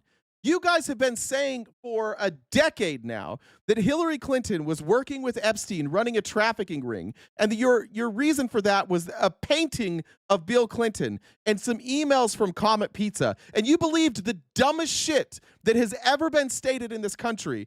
You guys have been debunked for 10 straight fucking years, and you have the audacity to show up now that we actually have some evidence, and we're covering the evidence. I'm not making a conclusion here, by the way. That's the difference between me and you, Montana.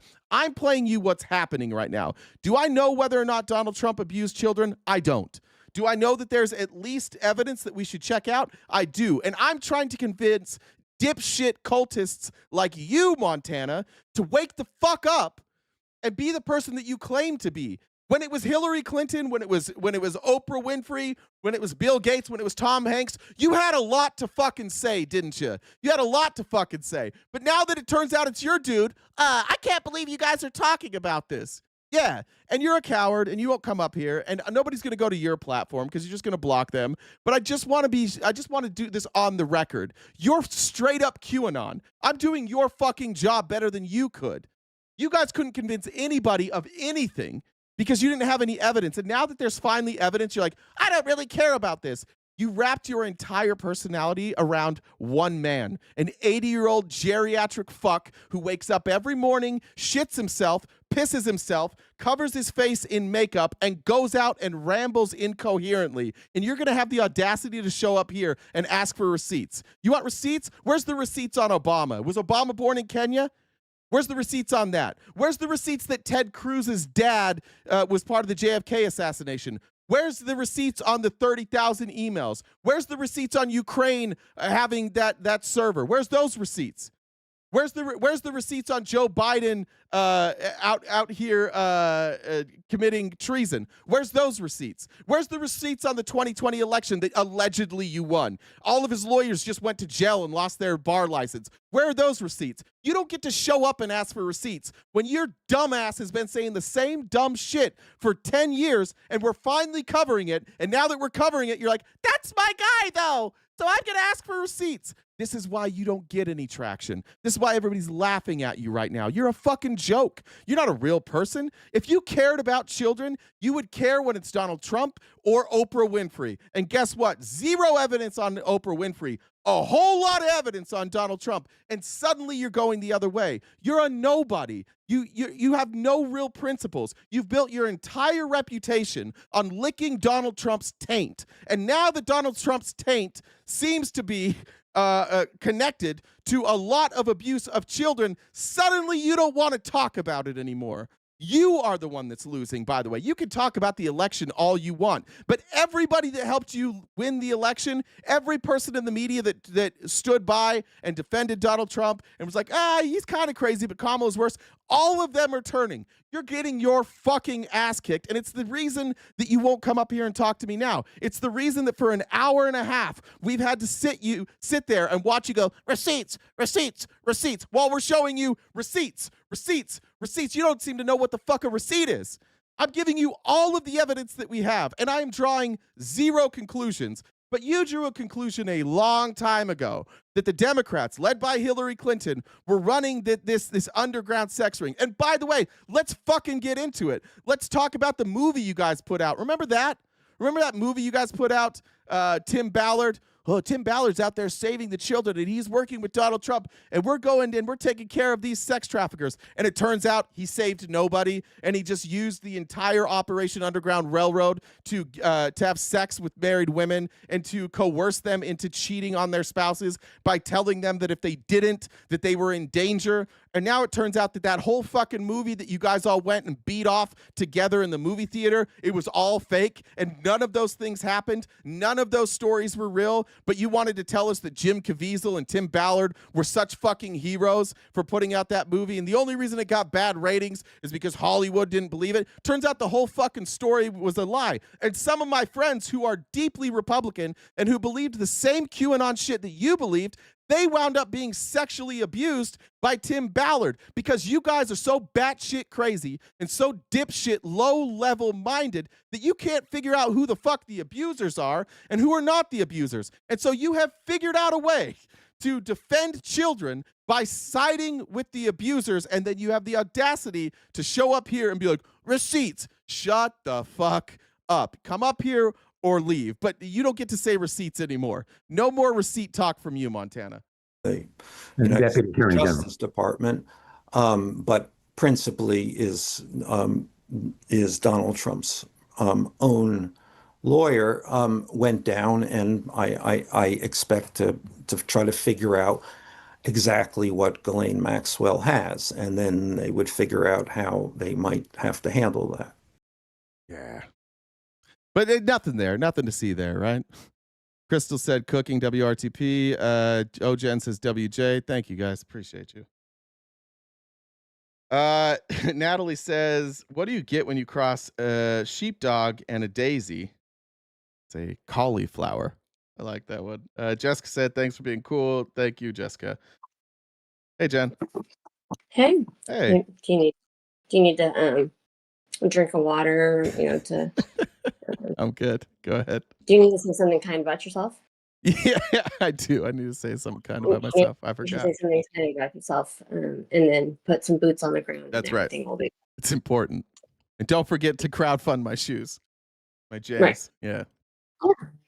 So I mean, there's all that, but yeah, you haven't had a good rant in a minute, so I'm glad you were able to do that. That's thank you. Always good time, but yeah.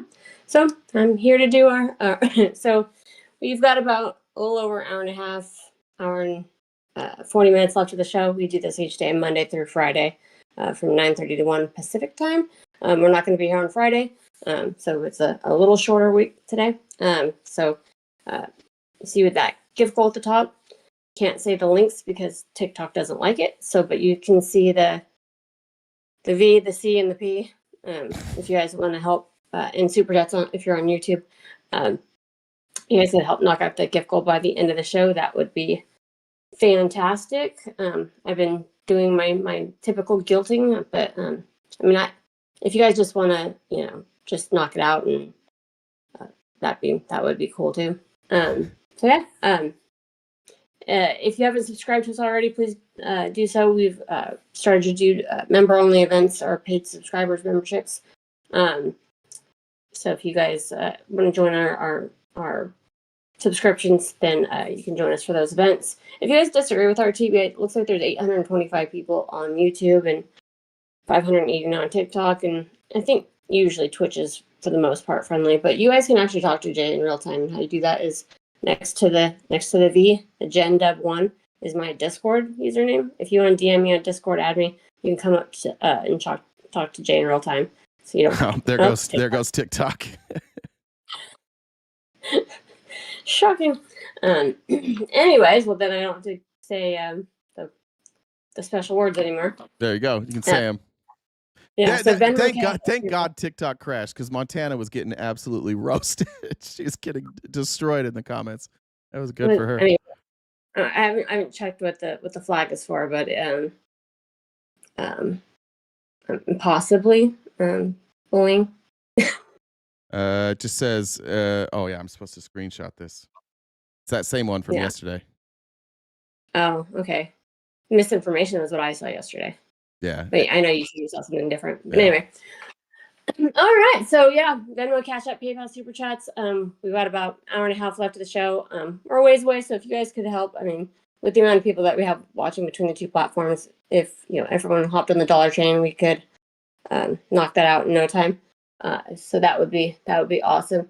Like I mentioned about, if you guys disagree, how to get on, and then check out our link tree. We are on most social media platforms, and we've got merch, Jay's on Cameo, and we upload all of these episodes to Spotify as well. Let's see. I used to run a dating service for chickens. Yeah. But I was struggling to make hens meet. No, Jen. No. That one's almost so bad it's good, actually. Never mind. I might have changed on it. That's all right. Yeah. I mean, that's kind of the idea about these jokes, is that they are that bad. So let's see. So I don't know why Trump keeps pretending to care about the names of pro sports teams. Everyone knows he doesn't like pro sports. He prefers the minors. Oh.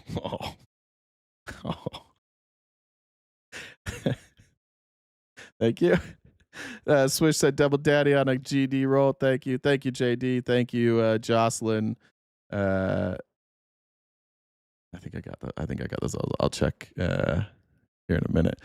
All right. Finally, out of all after all this time, and this is part of why I sent that message to my friends too about Trump, like, because here's what it seems like to me. It seems to me that if I'm going to try and make sense out of why Donald Trump is saying what he's saying, like he's admitting to things that have historically had a totally different narrative, specifically with why Epstein left Mar-a-Lago and with Virginia Giuffre. Like those two stories, him changing the narrative yesterday, that's got to fuck up some Republicans. I know they're not going to admit it here, but like that's got to fuck them up.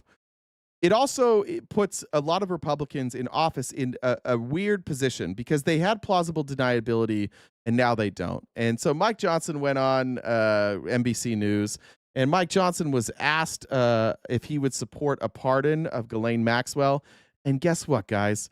Mike Johnson went home to Bossier City, Louisiana, and it appears that when he got there, he borrowed somebody's spine, just a little bit of it. And he has a little bit of a spine here. Mary said, let's knock out this gift goal. Ladies and gents, please. It stresses me out. Thanks. You and Jen alike. Listen, this week, President Trump didn't rule out a pardon for Ghislaine Maxwell. Of course, that's one of the big questions looming over all of this. So let me put this to you, Mr. Speaker. Would you support a pardon, or a commutation for Ghislaine Maxwell, a convicted sex trafficker? Well, I mean, obviously that's a decision of the president. He said he had not adequately considered that. I won't get in front of him. That's not my lane. My lane is to help direct and control the House of Representatives and to use every tool within our arsenal to get to the truth. I'm going to say this as clearly and plainly and repeatedly as I can over and over. We are for maximum disclosure. We want all transparency. I trust the American people. I and the House Republicans believe that they should have all this information to be able to determine what they will. But we have to protect the innocent. And that's the only safeguard here that we've got to be diligent about, and I'm insistent upon doing so. Well, I told you it was just a little bit of a spine, but he did say that he thinks we should have all this information and that Maxwell should not get a pardon. Is there anybody here that thinks, and I'll keep the video playing, but will you just put a thumbs up in the chat if you think Maxwell should get, that we should consider pardoning Ghislaine Maxwell? I guess my question is, are you open to a pardon or commutation? I mean, Mr. Speaker, the victims referred to Maxwell as Epstein's right-hand woman. Here's what one victim who testified under a pseudonym told the court at sentencing, quote, "The many acts that were perpetrated on me by Epstein, including rape, strangulation, and sexual assault, were never consensual and would not have occurred had it not been for the cunning and premeditated role Ghislaine Maxwell played." Is that someone deserving of a pardon or commutation in any circumstance, Mr. Speaker? Thanks, Johnny, for the friendship payment. Love you, buddy. If you're asking my opinion, I think 20 years was a pittance. I think she should have a life sentence at least. I mean, think of all these unspeakable crimes. And as you noted earlier, probably 1,000 victims. I mean, you know, it's hard to put into words how evil this was, and that she orchestrated it and was a big part of it. At least under the criminal sanction, I think is an unforgivable thing. So, again, not my decision, but I have great pause about that, as any reasonable person would. Any reasonable person. Did we see any thumbs up there? I didn't see any. Yeah, I don't even think, like, for the Republicans that are here, I don't think any of you guys want that, right? I would hope not. It'll be, if he pardons her, it'll be interesting to see who does it. I think the only, I don't even know, like, I guess the only thing I would consider, she's got 20, I think her sentence is 20 years. There's no way she should have anything taken away from that sentence. But if she wants to testify against people who committed crimes against children and they say they protect her from new prosecution, I do think that makes sense. I think that for new crimes, like if she's going to unload on people for crimes she hasn't been prosecuted with, I'm fine with some sort of leeway there. If it's getting more people, whether it's Trump or not, like I don't really fucking care. Like I don't care who it is. But if there's other people that were involved and they were abusing children, those people should also be brought to justice. And if she's willing to use her voice to avoid those new charges, I would probably be like a little bit more comfortable with that if we're going to get the truth out. If it's the only way to get the truth, I do think you have to do that. But commuting a sentence of an abuser is nonsensical. But mostly just release the fucking files, right? Because even whatever Ghislaine said, let's say that Ghislaine were to testify that Trump was in on it. All the MAGA folks are just going to say, nah, we don't believe her. She's a liar. She's just trying to do this to get a lighter sentence. If she can't bring receipts, nobody's going to believe it anyways. Now we've got just hearsay evidence. So regardless, we're going to need all of everything in the files. We're going to need the estate. We're going to need the files. We're probably going to need, we probably don't need the grand jury testimony, but we may, depending on what's in there. We're going to need all of it. She alone, just pointing at somebody, is not enough, I think, to get a lighter sentence or no sentence on new crimes. JD wanted to make sure he got that thumbs down. He sent payment with it. Brother Bob said also sending friendship payment. Thank you. Benny, my friend, said for Jay's rant, historic. And Jamar said rant of the year, chef's kiss. Thank you. I know you guys like it when I get upset. I try to keep my blood pressure down as much as I can. Here's Wolf Blitzer. He had on a Republican representative who was taking full advantage of his vacation. This is Eric Burleson, and he put on a polo shirt to show that he's casual as fuck when he's on vacation. And Blitzer's just going to ask him the same question all of us would ask after Trump saying that Epstein stole young women, including Virginia Guffrey. And look at Eric Burleson not have a fucking clue what he's talking about. Certainly will. The President Trump said yesterday, I should say, that Epstein, quote, stole, his word, stole young women who worked as employees in his Mar-a-Lago spa down in Florida, including one of the most well-known Epstein accusers, Virginia Giuffre, who died earlier this year by suicide. What's your reaction to Trump's comments? Yeah, I think that, Trump did not visit Epstein Island. I take him at his word for that. I think that he's trying to make sure that the files are released in a proper way. I think that it is alarming to me how few people know that almost all of the abuse that Epstein was convicted of, in fact, I think all of the abuse that Epstein was convicted of did not happen on the island. It all happened either in West Palm Beach, New York City, or Santa Fe, New Mexico. And two of those places, Donald Trump was just down the street and they were spending time together. The focus on the island, I think, for a lot of people has skewed their understanding of what Epstein was actually convicted of. The island is not the part that's the most important for the stuff that we know. I'm sure there's tons of stuff that went on at the island that could be investigated, but the stuff we know mostly about Epstein has nothing to do with the island. Most of that abuse took place in Palm Beach and New York City. In a proper way. I think that what he's also, having to deal with is the fact that some people in his administration overpromised without knowing exactly what was available to them when it came to releasing the files and not knowing where the status of the investigation. Bro, you should have stayed home today. You should have stayed the fuck home today. You should not have taken this call. You should not have gone on CNN. The files are available to you. The FBI files are available to you. He's trying to say they overpromised and now they can't get the files. No, you can get the files. You can't get the grand jury testimony. That's going to be more difficult to get. But everything, and you can see Mark McMullins saying this the other day. He was like, look, everything that's in the files is probably, the grand jury probably had to see it. Okay, so just show us the files then. If you can get the files with one signature, but it takes a court order and a court case to go get the grand jury testimony, which is going to be limited and also mostly includes Epstein pleading the fifth. Why not just get the files? One of those two things is easy to get. The other one is very difficult to get. So when he's saying we overpromised, either he's an idiot and he's just repeating talking points, or he's lying. It's one of those two things. But the easiest thing for Trump to do is just declassify. And then we can have all the files. He just doesn't want to do that for some reason. For some reason, all of the files that we have, that we know we have, that we all know we could see if Trump would just sign off on it, for some reason, Republicans don't want to release that.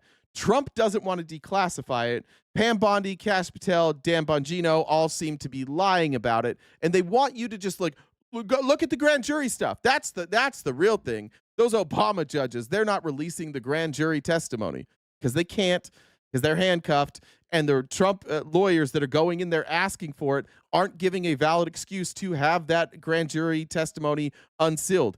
It is not good enough that the public wants to see it. That is not legally a reason for them to unseal grand jury testimony. You have to, it falls within a very specific window of reasoning to get that testimony. But you don't even need the testimony if you just get the Epstein files, which Trump, one sign of his pen, and we have the Epstein files. Republicans, what the fuck, dude? What the fuck? What are you doing? The only reason we don't have the truth is because of your guy. Your guy won't tell you the truth, and you're trying all these different new narratives to be like, oh, no, we'll never find, it's the Democrats. We'll never find out about any of this because it's all the Democrats. No, one guy today signs a paper, we have the files, and he won't do it. You know how I know that? Because he did it with the MLK files. He did it with the JFK and the RFK files. It was very simple. One failed swoop. There you go. Have at him. We already know that Pam Bondi has gone through all of the files. We know that the FBI has gone through all of the files. We already know that they've redacted names of the victims in most of the files. So just release them. Why would you allow yourself, if you're a Republican, to sit back and every Republican on earth is lying to you? All of them are lying to you. All of them are like, oh, no, really, this is about the grand jury not releasing it. This is a Democratic cover-up. Imagine saying that, they're covering it up. What are we going to do? There's nothing we can do. You're the only one that could do anything. You guys, just one signature. Did Donald Trump forget how to sign his name? Is that the problem? And for those of you who are like, those of you who say Biden should have done it, I agree. So because Biden didn't do it, now you don't want the truth? I only like the truth if Joe Biden does it. If Donald Trump tells us the truth, then I don't like it. What a silly argument on that side as well. I don't care. You can go at Biden all day long. Go for it. I don't care. But the reality is that none of us cared about this. You guys did. You cared about it for years, and you were mad that we didn't care about it. And we didn't care about it because we were like, it seems like there's not a lot of evidence there. It doesn't seem like there's any other real connections. Like there was the Prince Andrew stuff. Everybody universally agreed that like Prince Andrew should go down. Anytime a name like credibly has surfaced with Epstein, everybody's kind of agreed, yeah, let's go after that guy, except for one. Now there's this one name who for some reason, a bunch of Christian conservatives don't want the truth told about that guy. For some reason, we can't see any of the documents from that guy. I don't know. I can't figure out what it might be. Investigation truly was, and so I think he's having to handle that situation delicately. So I believe that at the end of the day, the goal is to get these files released without harming the victims. Yeah. And I think that that's a shared goal that we all have. Okay, then vote for them to release the fucking files. Don't convene Congress and go home and vote not to release the files. Isn't that crazy thing that Republicans are allowed to say to their constituents? We are doing our best. You could just say yes. All you had to do, whether you had to vote for it, just say yes. Yeah, release that. That's all you had to do. And you got a bunch of MAGA congressmen like, well, we're all doing it. We just want the truth. Can you give it to us then? Because we could have it.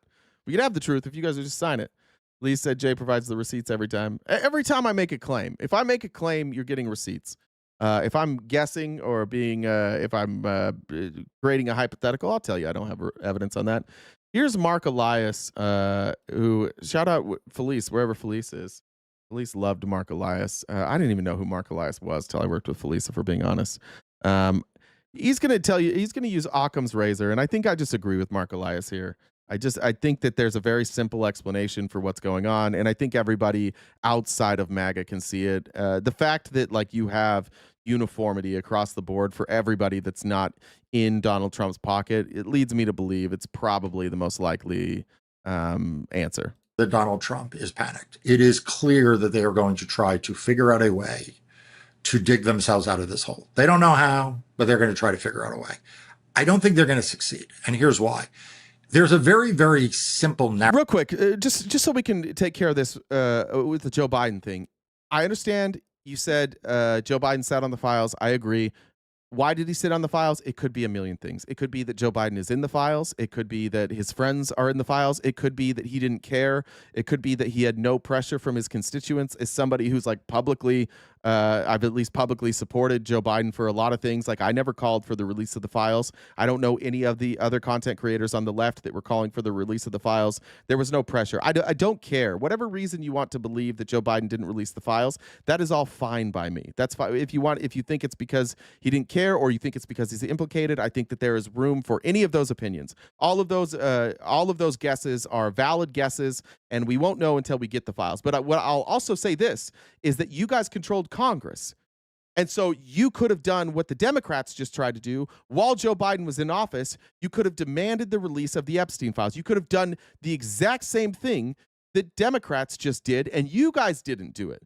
So if we're going to talk about Republicans and Democrats, for whatever reason, for 4 years under Trump's administration, with control of the House and the Senate for some of it, no Epstein files.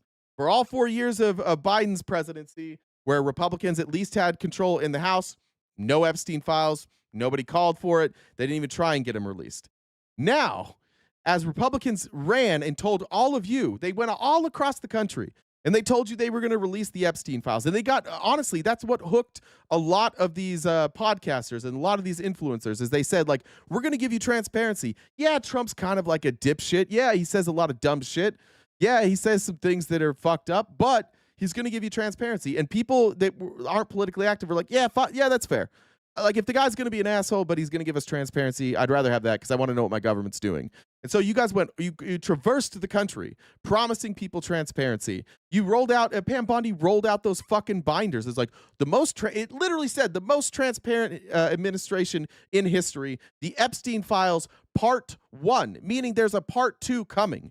And then when they opened those binders up and there wasn't a goddamn thing in there that we didn't already have, Pam Bondi said, this is part 1. Part 2 is coming.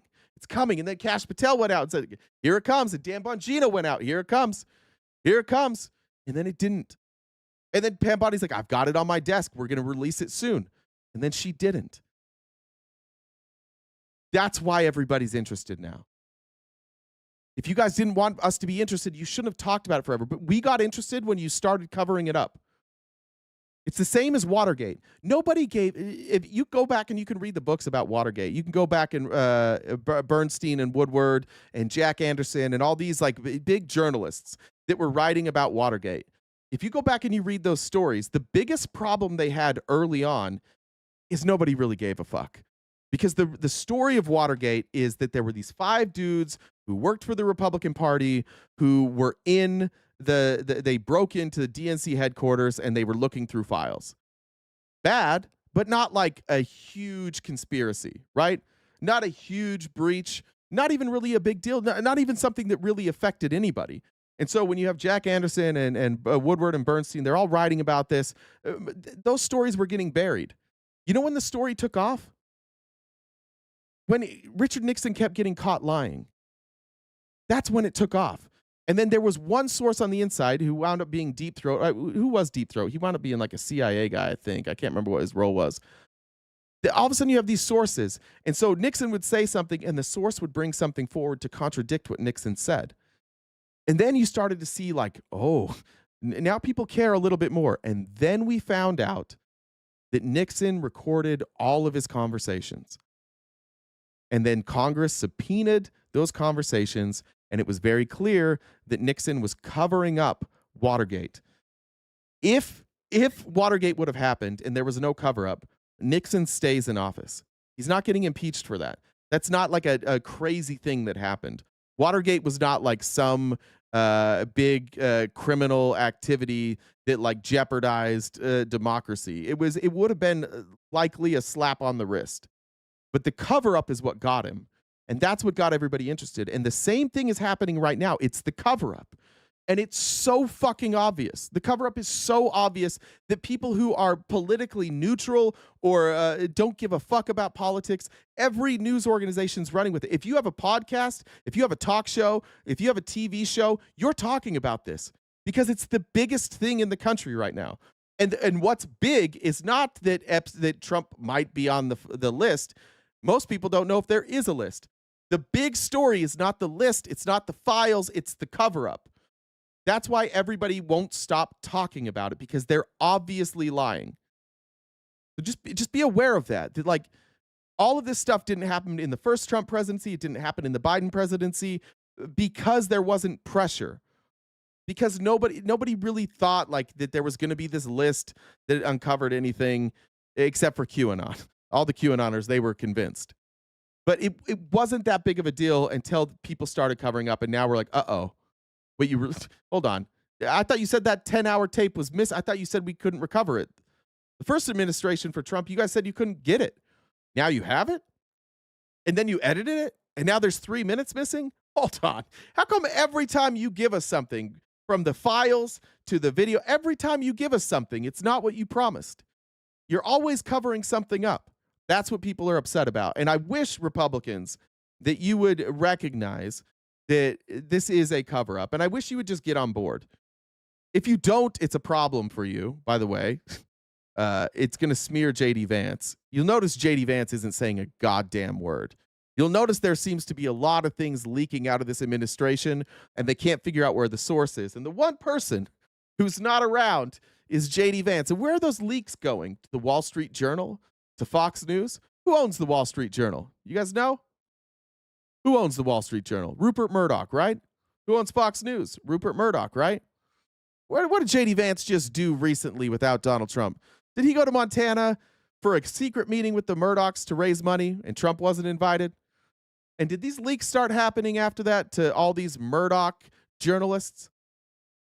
You guys got a snake in the grass. I think if you're a Trump loyalist, worry less about people like me, and I'd worry a lot more about folks like J.D. Vance and Peter Thiel and Elon Musk and Mark Andreessen. They seem to be kind of sabotaging from behind the scenes. You don't see them out in the public eye defending Donald Trump right now, do you? Narrative to what they could do to put this to rest. And it doesn't involve. Oh, sorry, Just Jen. We technically have Mark Elias on for a minute. Todd Blanche going to interview Maxwell in a prison. It doesn't involve, grand jury rules and all that. All they have to do is release the Epstein files. They collected thousands upon thousands, hundreds of thousands, I suspect, of documents. They conducted hundreds, I suspect, maybe thousands of witness interviews that are not grand jury materials. These are not in the grand jury. These are FBI interviews. These are FBI notes. That blows apart Mark Wayne Mullins' argument and Republicans' argument that all they need is the grand jury because the grand jury saw all the evidence, and so you just need the grand jury files. But what Mark Elias is now telling you is that there's hundreds of hours of other interviews not included. So that's not all you need. So again, going back, Republicans, if you want all the information, why are all of your elected leaders calling for the grand jury files but not the FBI files? If everything's in the FBI files and only some stuff's in the grand jury, just ask yourself the question, why are you guys only fighting for the grand jury testimony? I also suspect there are various FBI compilation documents, spreadsheets that they prepared with names of people who were mentioned by various people, by what various documents show. Those documents can be redacted to remove the names of the victims, the women who were exploited, and then released. And then this would all be solved for Donald Trump, except we all know it wouldn't be solved for Donald Trump. It would probably make his political situation worse because of what's probably in those files. The simplest reason why Donald Trump does not want these files released is because Donald Trump is selfish. He knows what's in them, probably better than you or I or anyone else, and he's afraid. The grand jury doesn't have the files. The grand jury has the testimony. When you say the grand jury has the files locked, you don't know what you're talking about. The files are in the stewardship of the FBI. They have the testimony sealed, not locked, but sealed. And everything from the grand jury, the FBI could release. And there's nothing the grand jury can do about it. There's nothing the courts can do about it. Donald Trump can declassify all of this stuff if he wants to. So Bondi said she got FBI files. Liar. Yeah, thank you. Let's see. We've got about an hour and 10 minutes left. I don't think I've got anybody willing to come up and debate today. I do have a bit of a hard cutoff. My baby starts school tomorrow, so this is the last full day I have with her before school starts. So we're going to go out and hang out a little bit later. But I do have a hard cutoff. If we can knock out that goal before the end, that would be terrific. If not, I still love all of you. B887GT says, where did that go? Those JD quotes of him being a never Trump guy seem kind of sus now. Yeah. Well, yeah. Peter Thiel's the one that convinced JD Vance to soften on Trump. And then all of a sudden they started funneling that money to Trump. I don't know if they I don't think they planned to do this, but, I do think that they want JD Vance, and they're not going to let JD Vance go down with this ship. JD Vance is staying far away from the ship because if he goes down, it's going to be tough. It's going to be tough for him to be the candidate in 2028. You guys might still go with it, though. You're probably all right with that. I want to tell you I'm really glad. Who's this? Okay, someone is looking to come on the sea. I can tell you what's real, Mr. Arizona Man. I'll talk to you. If you cared about your children, you would have cared about the border. Why did you? Okay. Yeah, you can bring that person on. I think I've talked to them before, Jen. I'm not sure. But yeah, they're welcome. Unless you got a new Discord, it's for this first name. I've spoke to, so I'm working on getting him in. So I'll be there just a second. But like Jay mentioned, he's got a hard cutoff, and when these conversations start, you can get winded. So I'm getting ready to drop in. So if you guys could help us knock out the gift goal before the end of the show, that would be fantastic. So all right. We'll bring him in. Let me cover this one little story then while you're doing that, because I'm kind of bummed that we lost TikTok today, because I wanted to say this while TikTok was listening. TikTok has hired Erica Mindell as their hate speech manager. Let me introduce you to Erica Mindell, and you just tell me whether or not this person is going to completely fuck us if she has her way.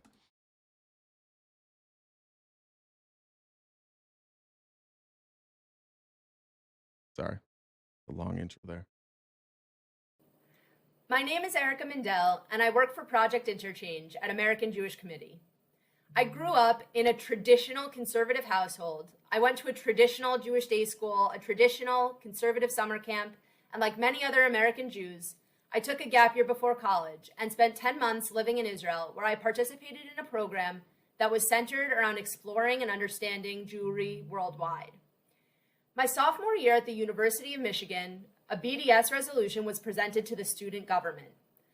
Like many other committed American Jews I knew on campus, I decided to get involved in combating it. I committed myself wholeheartedly to engaging with student leaders on the topic of the Israeli-Palestinian conflict.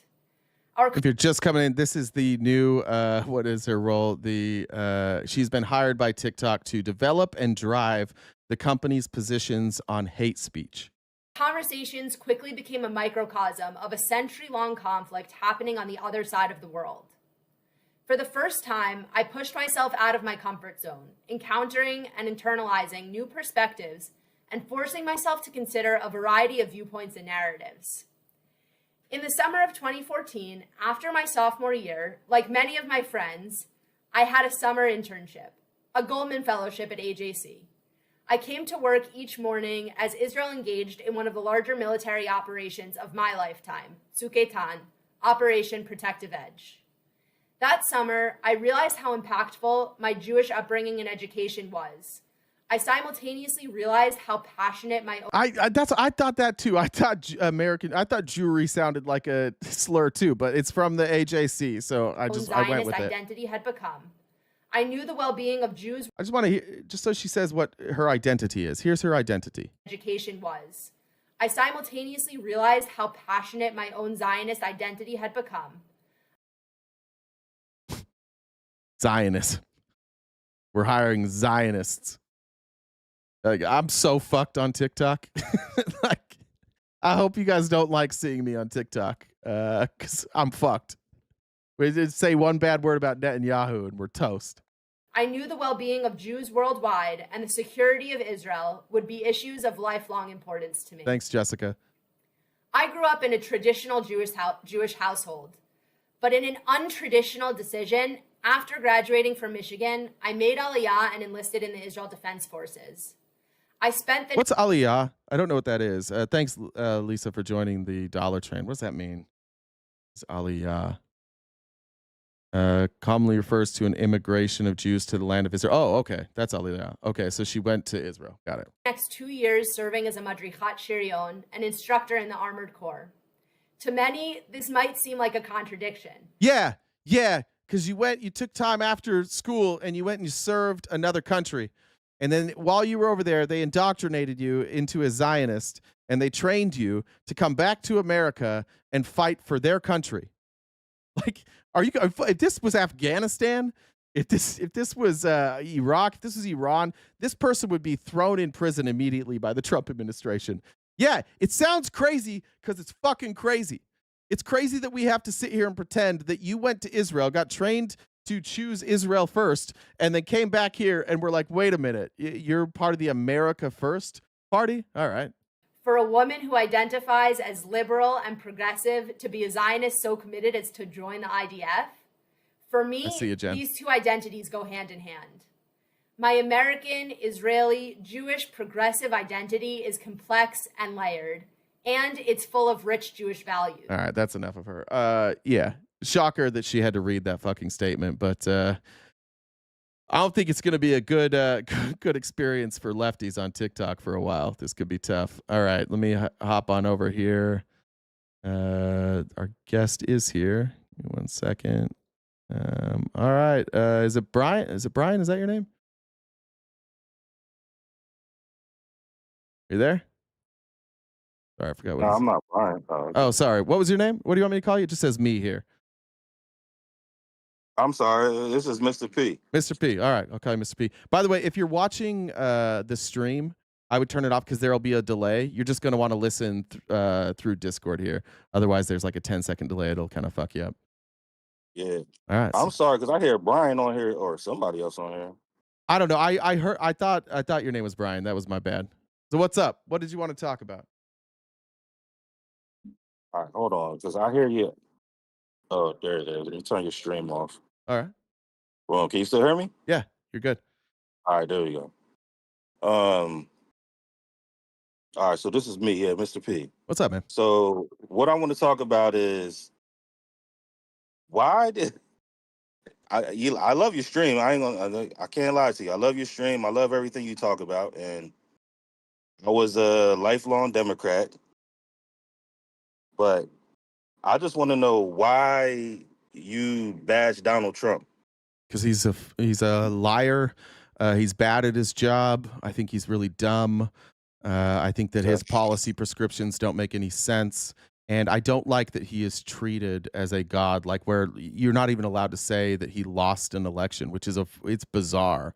I grew up in a cult, and the way that Donald Trump is treated is the way that cult leaders are treated, where they act like everything he does is the most amazing thing that's ever happened, and then everything he does wrong, we ignore. I think it's dangerous. Understandable. And when you say you grew up in a cult, like what kind of cult did you grow up in? I grew up Mormon. Okay, I don't know anything about Mormonism, so I mean, it's just kind of a brand. It came up during like the revivals in the 1830s here in America. It was a kind of a break off from Protestantism, but then Mormons believe in a living prophet, like an actual oracle to God.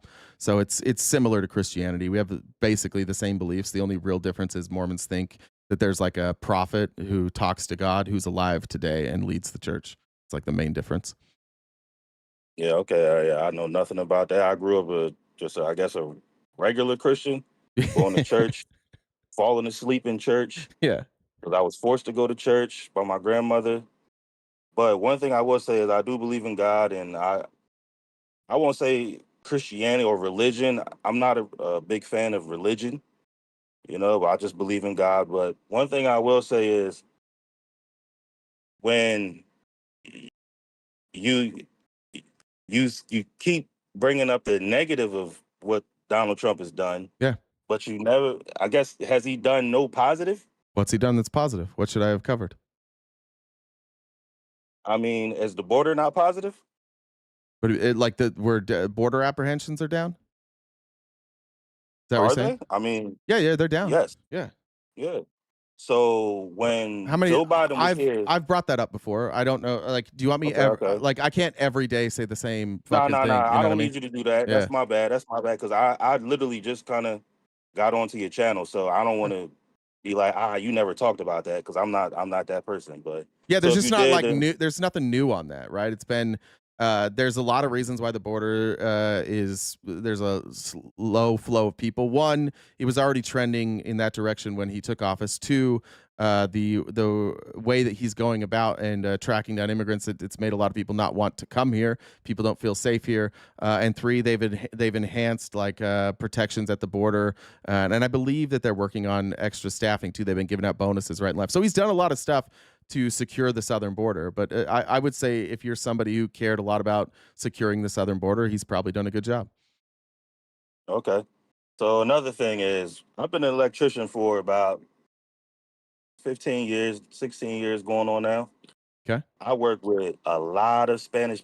I live in Maryland, Okay. so I'll just put that out there. I work with a lot of Hispanic people, a lot of people who did not come here legally, Sure. and they have this stigma of where they don't care. It's like, it doesn't matter.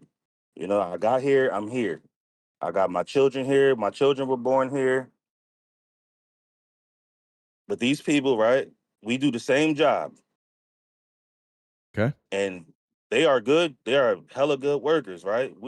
Let's say we're equal. Okay. But they are willing to take less money to do the same exact job. And they will tell you this straight to your face. They say, well, I don't want to take more money because I'm afraid that I'll get fired, or I'm afraid it'll bring more heat on me.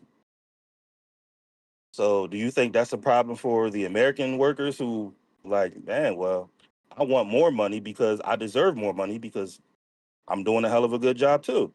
And that's not to knock them because they do great jobs, but they're willing to work for less for that simple reason that they know they came here illegally and they are not willing to, they don't want any type of heat on their name. Yeah. So what are you getting at? I don't know what you're getting at. So should we deport all those people? Am I saying deport? No, what I'm saying is, no, I'm asking you. Do you think we should deport all those people? If you came here illegally, for sure. So those people those people you work with, we should deport them, right? Yeah. Okay. Why not? I disagree. I think that you should give those people amnesty. I think what you should do is you should give them the legal right to work here, and then they'll pay taxes. And then your employer, who by the way is a scumbag piece of shit for hiring Yeah, and we should prosecute. We should prosecute your employer. But I think these people should be allowed to stay here and work. If they're not committing crimes, they're out there working. Let them stay here and work and pay. You want to know the into craziest the system. thing? One day, I want to say like in 2013, one day. I was at work. We're at a courthouse in Rockville, Maryland. And one day somebody just came in and said, hey, immigration coming. The whole job site cleared out. And when I say the whole job site, I mean the whole job site. Gotcha. Can I ask you a question there? Because it seems like I'm reading through all these messages from Jen, and it seemed like you had a lot like that you wanted to talk about, and now we're just talking about these dudes that you work with who apparently you want deported.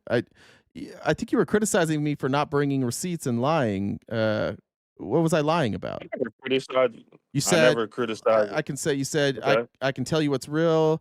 If you cared about children, you would have cared about the border. Why did I never see during the Biden administration? You should have demanded transparency when Biden was in office. Care about the American citizens that are alive.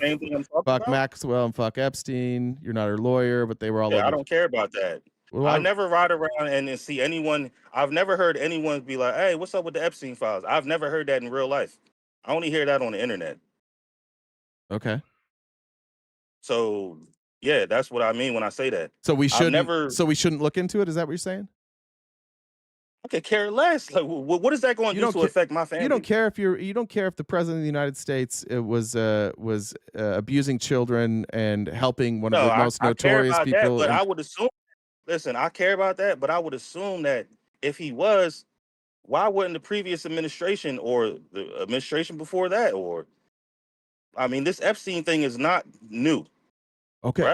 Right? No, it's not new. It's not new. The question, but again, do you understand what I was saying earlier? That like we didn't cover this stuff. It was largely a QAnon conspiracy theory because of the way that not that Epstein didn't abuse children, because everybody agreed that they did, but then like Trump just started lying about it, and now they're covering it up. You don't care. It doesn't bother you at all that the government is obviously covering something up and telling you to stop asking questions about it. That doesn't bother you? No, that bothers me when for the whole time that they were saying, oh, well, we're going to release the Epstein files and the MLK files and the Well, that's but the MLK files are out, JFK files are out, RFK files are out, all of them, but this one. And now Trump's telling you like stop asking about them. It is for sure. Like, I'm not saying it doesn't bother me. But it doesn't bother me of what I really care about. What do you care about? What I care about is how can we provide for our families better? How can we can't sit up here and say that oh well, Medicaid, when we say, oh, you're cutting Medicaid spending for millions of people. Man, I know plenty of people that get food stamps and sell food stamps every day. Okay. Every single day. What do you want? Like, what do you think? What do you think happens? I live in the real world, brother. I hear you. But what do you think? Who do you think gets more government handouts? People on like food stamps or billionaires? I don't. I have no. It's not even close. Billionaires, corporations, billionaire loans. Like not whatever loans. you call them. Not loans. Not loans. But bailouts. bailouts, Yeah, like tax for breaks. sure. Yeah. So why are we? understand that, but Wait, that doesn't. excuse me. Why are you worried about how poor people are doing? Why? Like the reality is like we have a certain amount of money, and if we print more money, that devalues our dollar. And the money that we have is supposed to circulate in our economy. Even with food stamps, like even if you're going to say like somebody's abusing food stamps, at the very least, if my neighbor is abusing food stamps, they're using government money and they're going out and they're buying groceries, and that circulates in the local economy. That helps grocery stores. That may help restaurants. I don't know the Maybe that's limitation. where you live at. Hold Where I on, live my at, friend. what Hold they're on, my doing friend. is Hold on, using my that to friend. buy Hold on, my drugs. friend. Oh, brother, you can't use food stamps to buy drugs. What are you talking? Bro, you didn't listen what I said. You sell food stamps to get actual money, I and know. you go So buy drugs. I understand. So I'm saying What are you talking about? oh my God. So the actual food stamps that are being used that they sell, that at the very least that circulates. I'm not justifying it, but when billionaires hoard money and they don't circulate the money, and then we give them more money for not circulating the money. The reason that the middle class, I'm not for that. the reason the middle class is completely destroyed is because of trickle down economics. Because we chose to say to the richest among us, you know what? We'll let you keep all the money. Who determined that the middle class? Excuse me. Not in the middle of my sentences, please. We determined that we would take the richest among us and they would kind of decide how they distributed the money. And what we found out when we gave them that ability is that they're just going to keep as much money as they possibly can. And so we have to print more money. Not? If you earned it, would you not? I would, which is why crazy. it's fucking stupid to set up a system that allows for people to hoard money, because you're right. That's what people do. They hoard the money. So our tax structure should be set up in a way that doesn't allow you to do that. If you have billions of dollars in money, you should be forced to trickle that down to your employees. They should get paid more. You shouldn't be able to be the Waltons who bought an NFL team cash, who don't pay people so little that they're on food stamps. That's a bad system. Okay, so do the middle class or the low class or the poor, do they not hoard the fucking food stamps and all the fucking shit down at the bottom? They do the same shit. Somebody's on pennies. It's pardon pennies. my language. It's pennies on the dollar, though. It is pennies, but what happens is when you sit there and say, I'm on Section 8 for my whole entire existence, I don't care to go to work. I don't care to do anything to fucking lift myself up. Why are you going after poor people? Jesus Christ, man. Well, this is the problem. Because I've been poor. This is the problem. I've been This is the problem with our. That's why. No, this is the problem with our I've country. been Hold poor. on. This is the problem I have with our country, and this is the problem I have with Republicans. And I'm not saying this. Don't freak out here, because I swear, I think it is absolute bitch shit to constantly be punching down. It's always the Republicans. All they ever do is punch down at poor people, punch down at minorities, punch down at marginalized people. It's 100% a bunch of bitch shit pussies punching down all the fucking time, because they're too cowardly to punch up, to go after the people that actually fuck us every day. It doesn't hurt me a goddamn bit when somebody abuses food stamps or Section 8 housing. It's such a tiny majority of the amount of money that we spend. It doesn't hurt me at all. But all these people are such fucking bitches that they like you said you grew up on government subsidized housing. And you never said that. I never said that. Didn't you just say that? You grew up in the projects? I never said. I said I grew up poor. I never said I had a handout, like ever. Them. Okay. So I never had that. My family never had that. No worries. Ever. No worries. What we did was we got it from the mud and we came up. And we came up just like you're supposed to. So fuck here depending. So fuck all I'm them. not saying fuck everybody up. Yes, what I'm saying is the people who need it, you're focused on deserve poor people. it. The people who don't need it, you're focused. You need to get to you're it. Focused, that's what you need to do. You're focused on. You're trying to be. You're trying to be. You focused on people who made their money, and you care about how much money they make. I don't care about the Waltons. I could care less. Yeah, because you're a bitch. I don't care about them. I'm gonna make my money. Because you're a bitch. How does that make me a bitch? Because I don't care about how much money the Waltons make. They didn't earn their money. They stole it. And they get government subsidies. They get more. Excuse me. Shut the fuck up. Shut the fuck up. Shut up. Shut up. Slavery. Shut up. Like what difference does that make to me? Shut up. Let me explain that it to you. Makes me no Be difference. Be quiet. I'm going to explain this to you. The explain it, please. Waltons pay people so little that they train the people that work for them to get government assistance, to get food stamps. They train them to do that. So the government is Now you paying. shut up. Now you The shut up. I'm government is explaining paying. to you. The I'm government explaining is you. paying. Sorry, bud. This No, is my show. You don't get to tell me that. Listen, No, I'm not done. You don't can wait fucking till I'm care done. You because can wait you until just I'm want done. people to be on You can government wait. assistance. You can wait until I'm done. That's all you You care can about, wait. bro. You can wait until I'm done. You can calm the fuck You can down. keep saying all you I'll want. just Like, mute you. bro, I Okay. live in a All right, real. cool. I'll just mute you. That's fine. Listen, the Waltons use government handouts to pay their employees. So we are paying employees of Walmart to get food so that Walmart doesn't have to pay them that much. That is theft.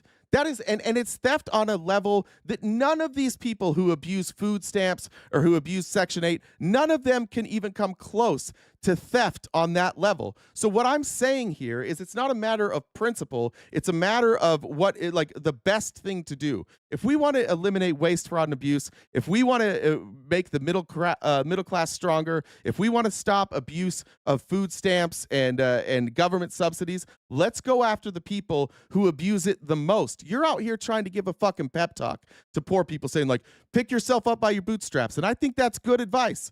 I think that it's fine to tell people like, hey, you can't count on the government to take care of you. You got to take care of yourself. But it's not good policy. Good policy addresses the root of the problem, or at least the lion's share of the problem. And if we want to go and take care of government waste, we got to go after the people first that waste the most money. Hey, you want to do that? Then you better grab your guns and then go after the people. Because that's the only way you're going to do it. Brother, you've been muted for the last 2 minutes. I know you were talking over me. Nobody heard a word you said. Could you, before you speak again, could you just tell me? Could you just repeat what I just said to you? Yes, you said, we need to get rid of we need to create more policy that stops the Waltons from stealing. Basically. Why? No. I said that we need to go after the people who are abusing the system the most. Do you not agree with that? Stealing, abusing, whatever. Do you think we should go out? Do you think we should disagree with that at okay, all? so then what's your problem? So what's the problem then? The problem is you should focus more on telling people, listen, you can do anything you want here. That's why, brother. I'm not a motivational speaker. I cover politics, so I'm gonna. What I do is I look. No, I look. Look, brother. I look at the problem, and I look at the best way to fix the problem. You can go out there and you can give pep talks. So how long is the problem? Excuse me. Listen, the brother. problem has been here for how long? Brother. Stop. How long has the problem been here? Stop interrupting me. You can wait till I'm done with my sentence to speak, or you can go. But I'm not going to do this shit where we talk over each other all day. I let you answer. Please stop speaking over me. Is that okay? The way I look at a problem is I look at like, is there a problem with people abusing government subsidies? Yes. Where is the bulk of the problem? Rich people. So that's what I'm going to address first. And once I address the biggest problem, I go to the next biggest problem, then the next biggest problem. What my problem with what you're saying and my problem with Republicans in general is that it is very easy to blame poor people. It's very easy to be like, oh, you guys are just lazy. And so you point at poor people, and that will do nothing. You can look at the last bill when we cut money for Medicaid. Why did we do that? We did it to subsidize tax cuts for rich people. It's not going to solve the problem. We're still going in debt. We'll be more in debt after this than we were before this. Can I ask you a question? Yeah. Are you rich? No. Okay. That's all I needed to hear. All right. You see what I'm saying, though? Like, why wouldn't we? Why don't we go after the top? Why do you think Donald Trump? Why do you think Donald Trump doesn't go after the top? Like, hold on. Just what can you do to go after the top? One, you can reduce their tax breaks. So a guy like Elon Musk can't just pretend he doesn't make money. Like Elon Musk basically pretends that he makes $100,000 a year. He obviously doesn't. He can take out 0 interest loans from banks. He can leverage his. Oh, can I?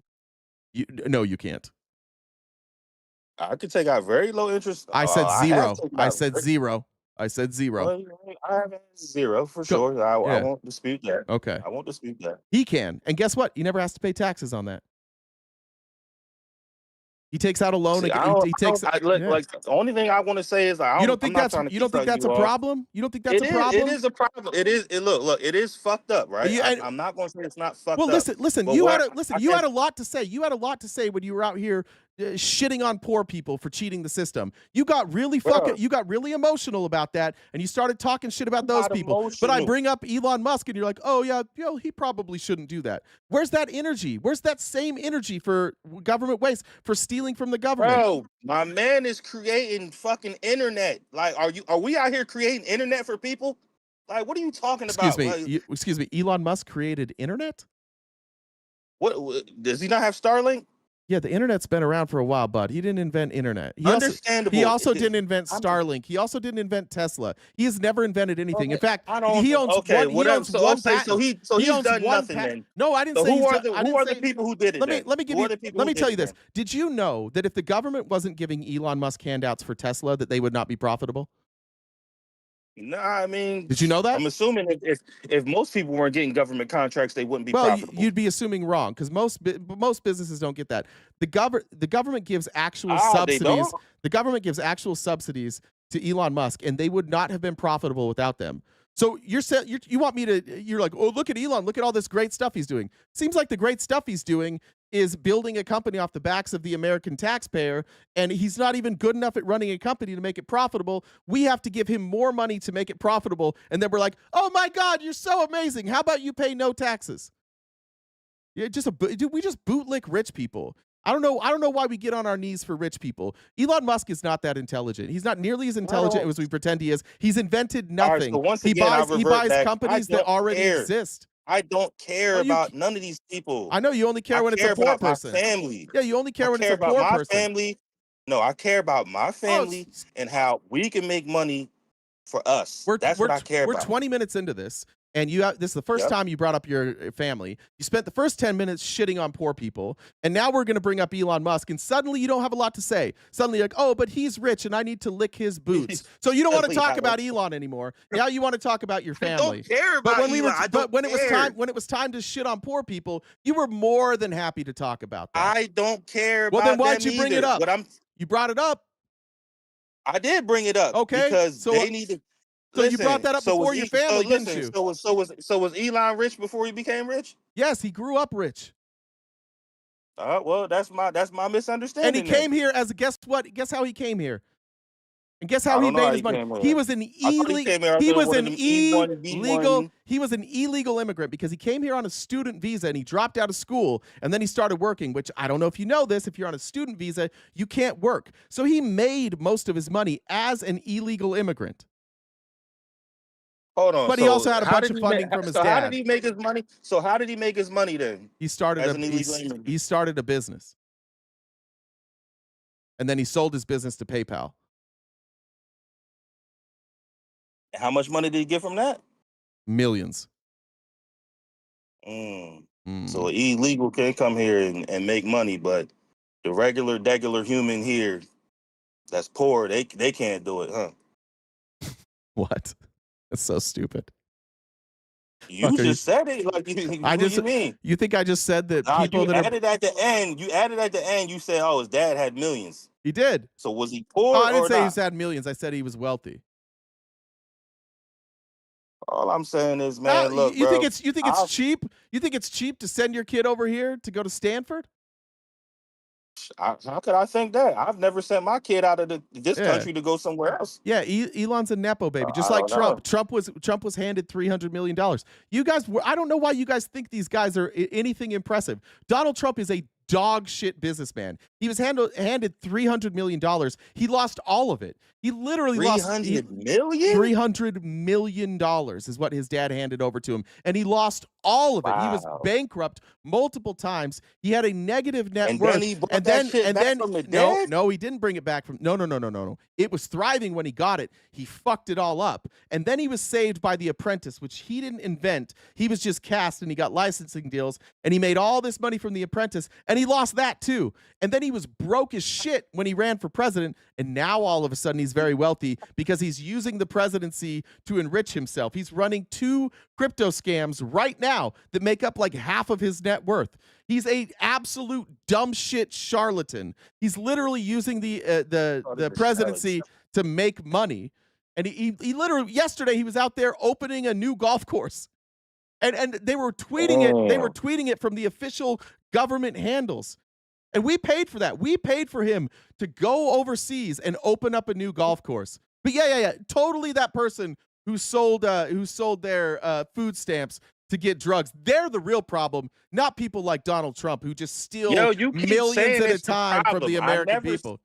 I never said That's how that you they were the problem, That's bro. how you started this I conversation, said, bud. nah, bro. I never said they were the problem. I said that they need to fucking get their shit together. Yeah, but That's what I said. But it won't impact you at all. This is just you giving a motivational It speech. doesn't impact me. Okay, right? but this does. But It's Trump, like what them- Trump's Trump doing doesn't impact me. But what he doesn't Bill, impact me. I know, but what I make money on my own. I have my own businesses. But what billionaires do does impact you. How? It doesn't impact me. My own money with my own businesses, with my own companies. What is it? You got some? It does not impact You got me. any cash in your wallet right now? No, I don't have cash in my wallet. Okay. Well, yeah, I probably got like $10. All right, pull that I don't cash. keep cash on me. Pull that cash out for me, would you? For what reason? All right, I can just show you. All right, here's $5. I can't even see. Okay, sorry. I'll show the audience. But on that money, do you think it says your name or does it say the United States of America on it? You know it says the United States of America. Why does it say the United States of America on it? I don't know. You better because it's a fucking bill. Because That's it's why. currency that they create, right?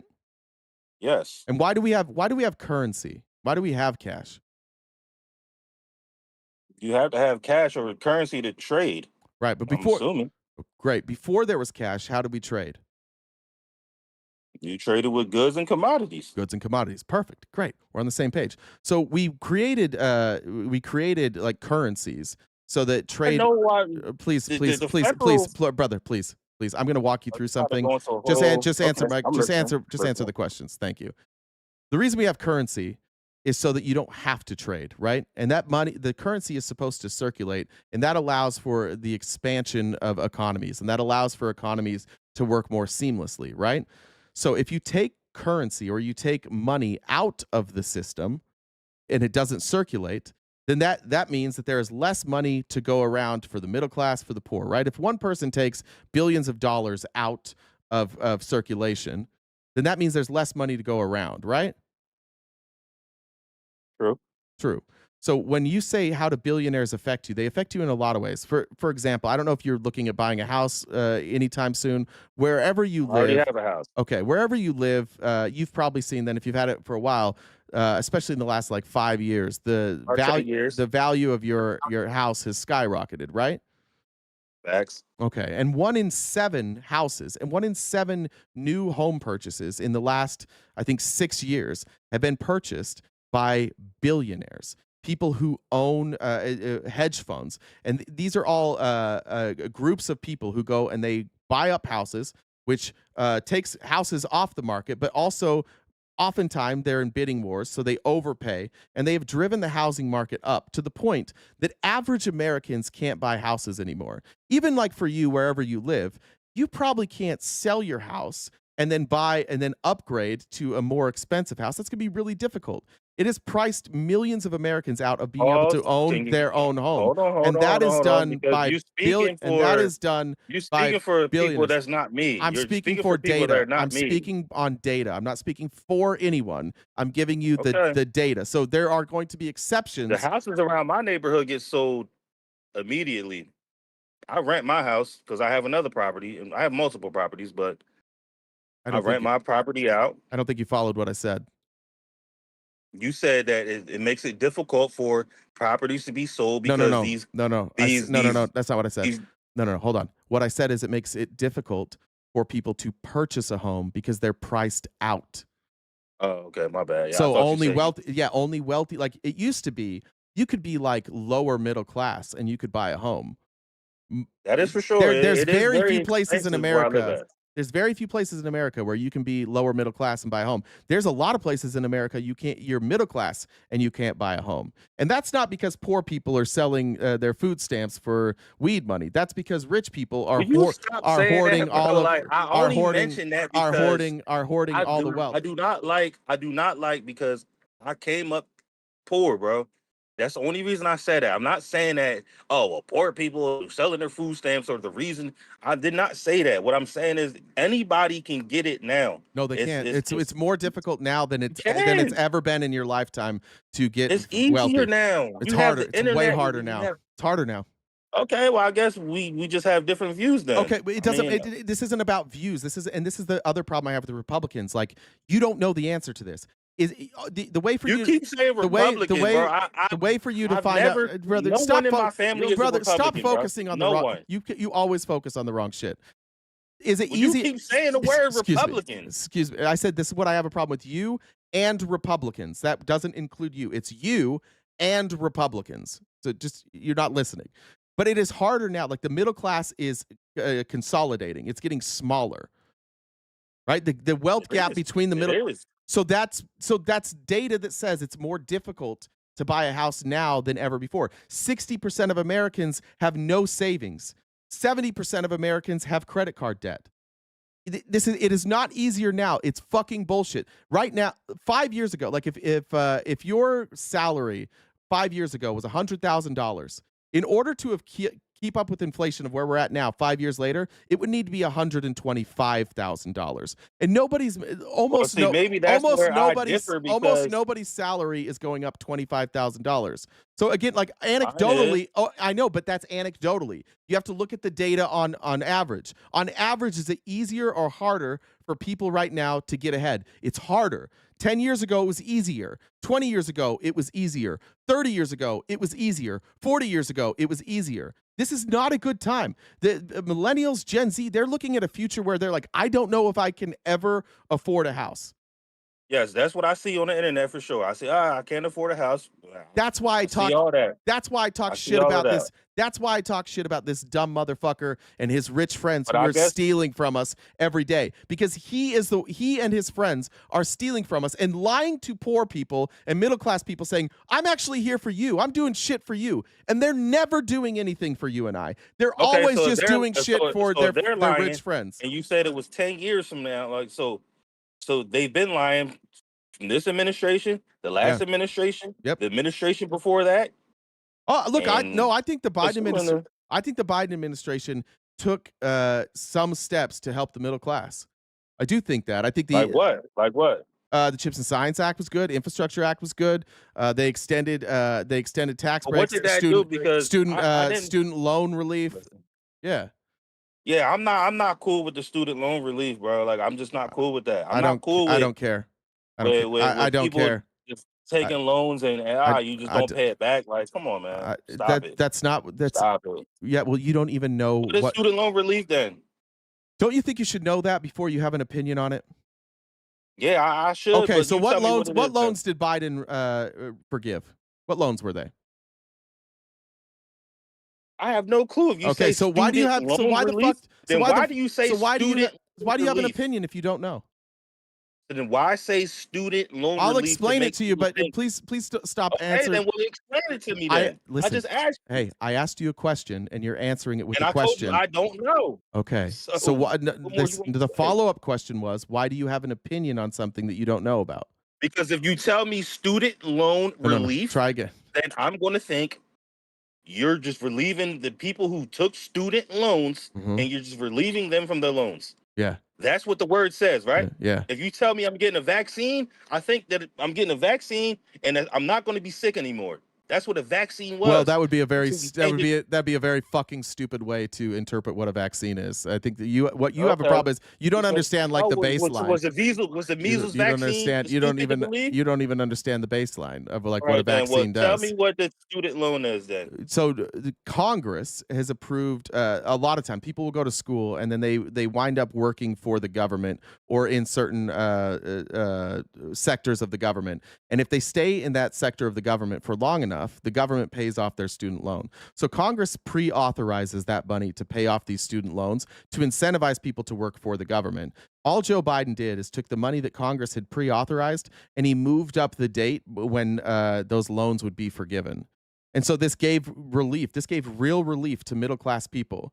And I'm fine with that. Like, I'm fine with saying that Joe Biden definitely didn't do enough for the middle class. But when the Republicans get in office and Trump gets in office, what did he do? Did he give the middle class a tax cut? No, their taxes stayed the same. All these new tax breaks, almost all of them overwhelmingly went to his rich friends, and he gave like a little bit of relief for people who work overtime and a little bit of relief for people who get tips, and Bro, that you and know a how many little bit of hours I and work hold a on week, hold bro? on brother hold on and a little bit of relief for people who had children, but the A little over bit. but like 95% A little bit, bro. yes, a little bit. Do you understand? A little bit, bro. Yes, a I little make bit. about $3,000 a week. You know how much I get taxed on my overtime? What are you talking about, bro? Whatever the rate Cut it out, is. man. Cut it out. You don't know what you're talking about. You just Yeah, no, talk I actually know exactly what you. bullshit. I actually know the exact rate you would get charged. If we looked at it, we could figure it out because it works in tax Figure it brackets. out, bro. So the more you make, the you move inside or out of different tax brackets, right? And they're progressive. Yep, I So for sure like, do. so for example, for like the first $2,000, you're going to be taxed at a lower rate, and then when you get on that last $1,000, you'll be taxed at a higher rate. But what does that ultimately do? You make more money, you pay less taxes, the government has less money to function, and the government goes more into debt. The problem that we have in this country is people, and I mean this respectfully, but people like yourself who don't give a goddamn about any of this, but you care only about yourself. You don't give a fuck that the government is going into debt, that the government is going into debt because that's fine. You say care about that. I okay, care then about then what the fuck are you doing here if you don't care about it? I just said I do care about that. Okay, What you well talking then you need to understand that the tax break that you're given is revenue that normally the government would make, and now the government doesn't make, but these dumb bitches are increasing spending. So we have less money to pay for our spending. They increase spending, and then they cut taxes, and then they tell people, look, we're cutting taxes, and they're driving us into more debt. And by the way, you could have that tax relief because Kamala Harris ran on these same types of policies. She ran in the exact No, same. she The did. only She yes, she said the did. same exact thing Trump did. No, Cut it out, Trump man. stole it from Bernie Sanders. Ears. Trump stole it from Bernie Sanders. You never know what the fuck you're talking about.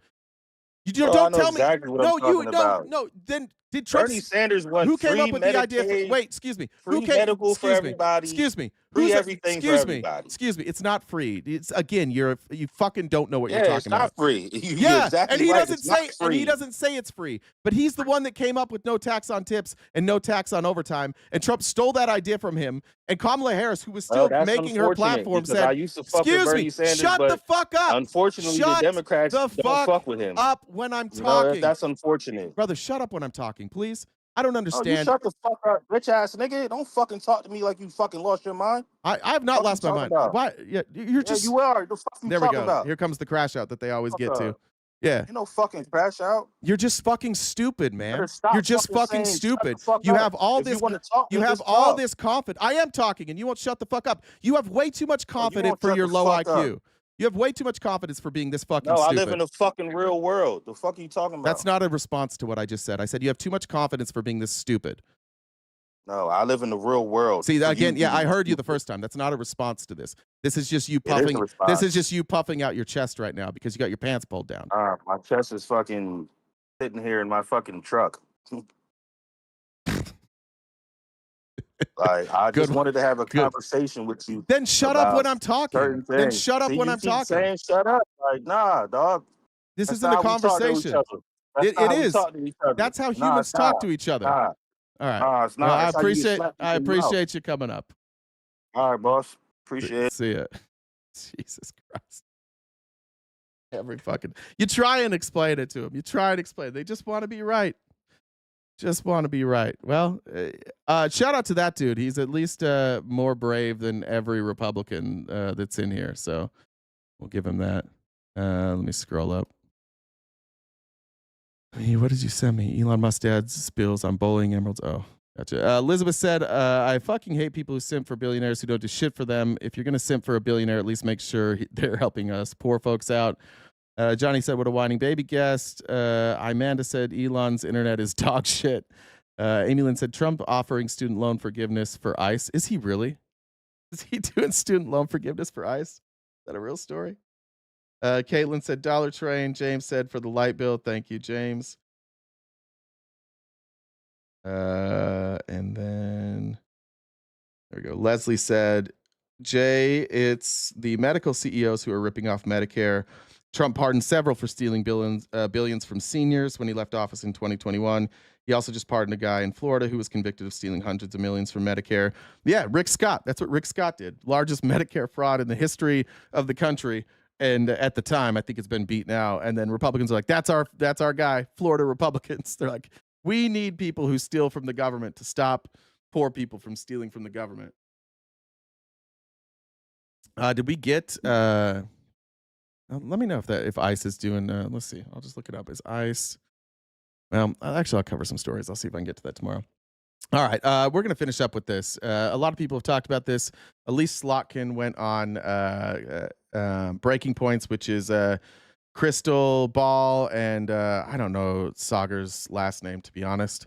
I don't usually listen to Sagar, though I think Sagar's been much better lately. I appreciate that he has chosen to break with the party.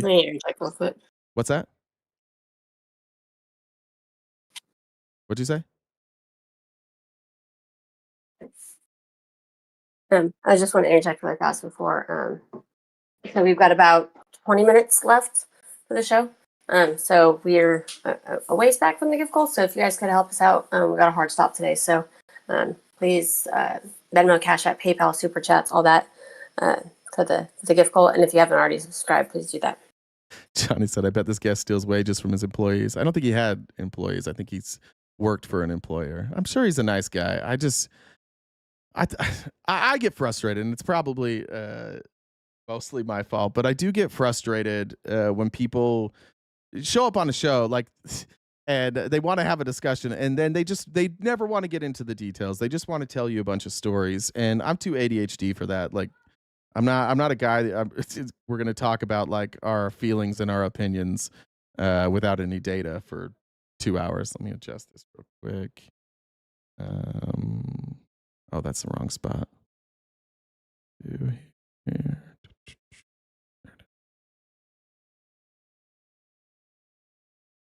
There we go. All right.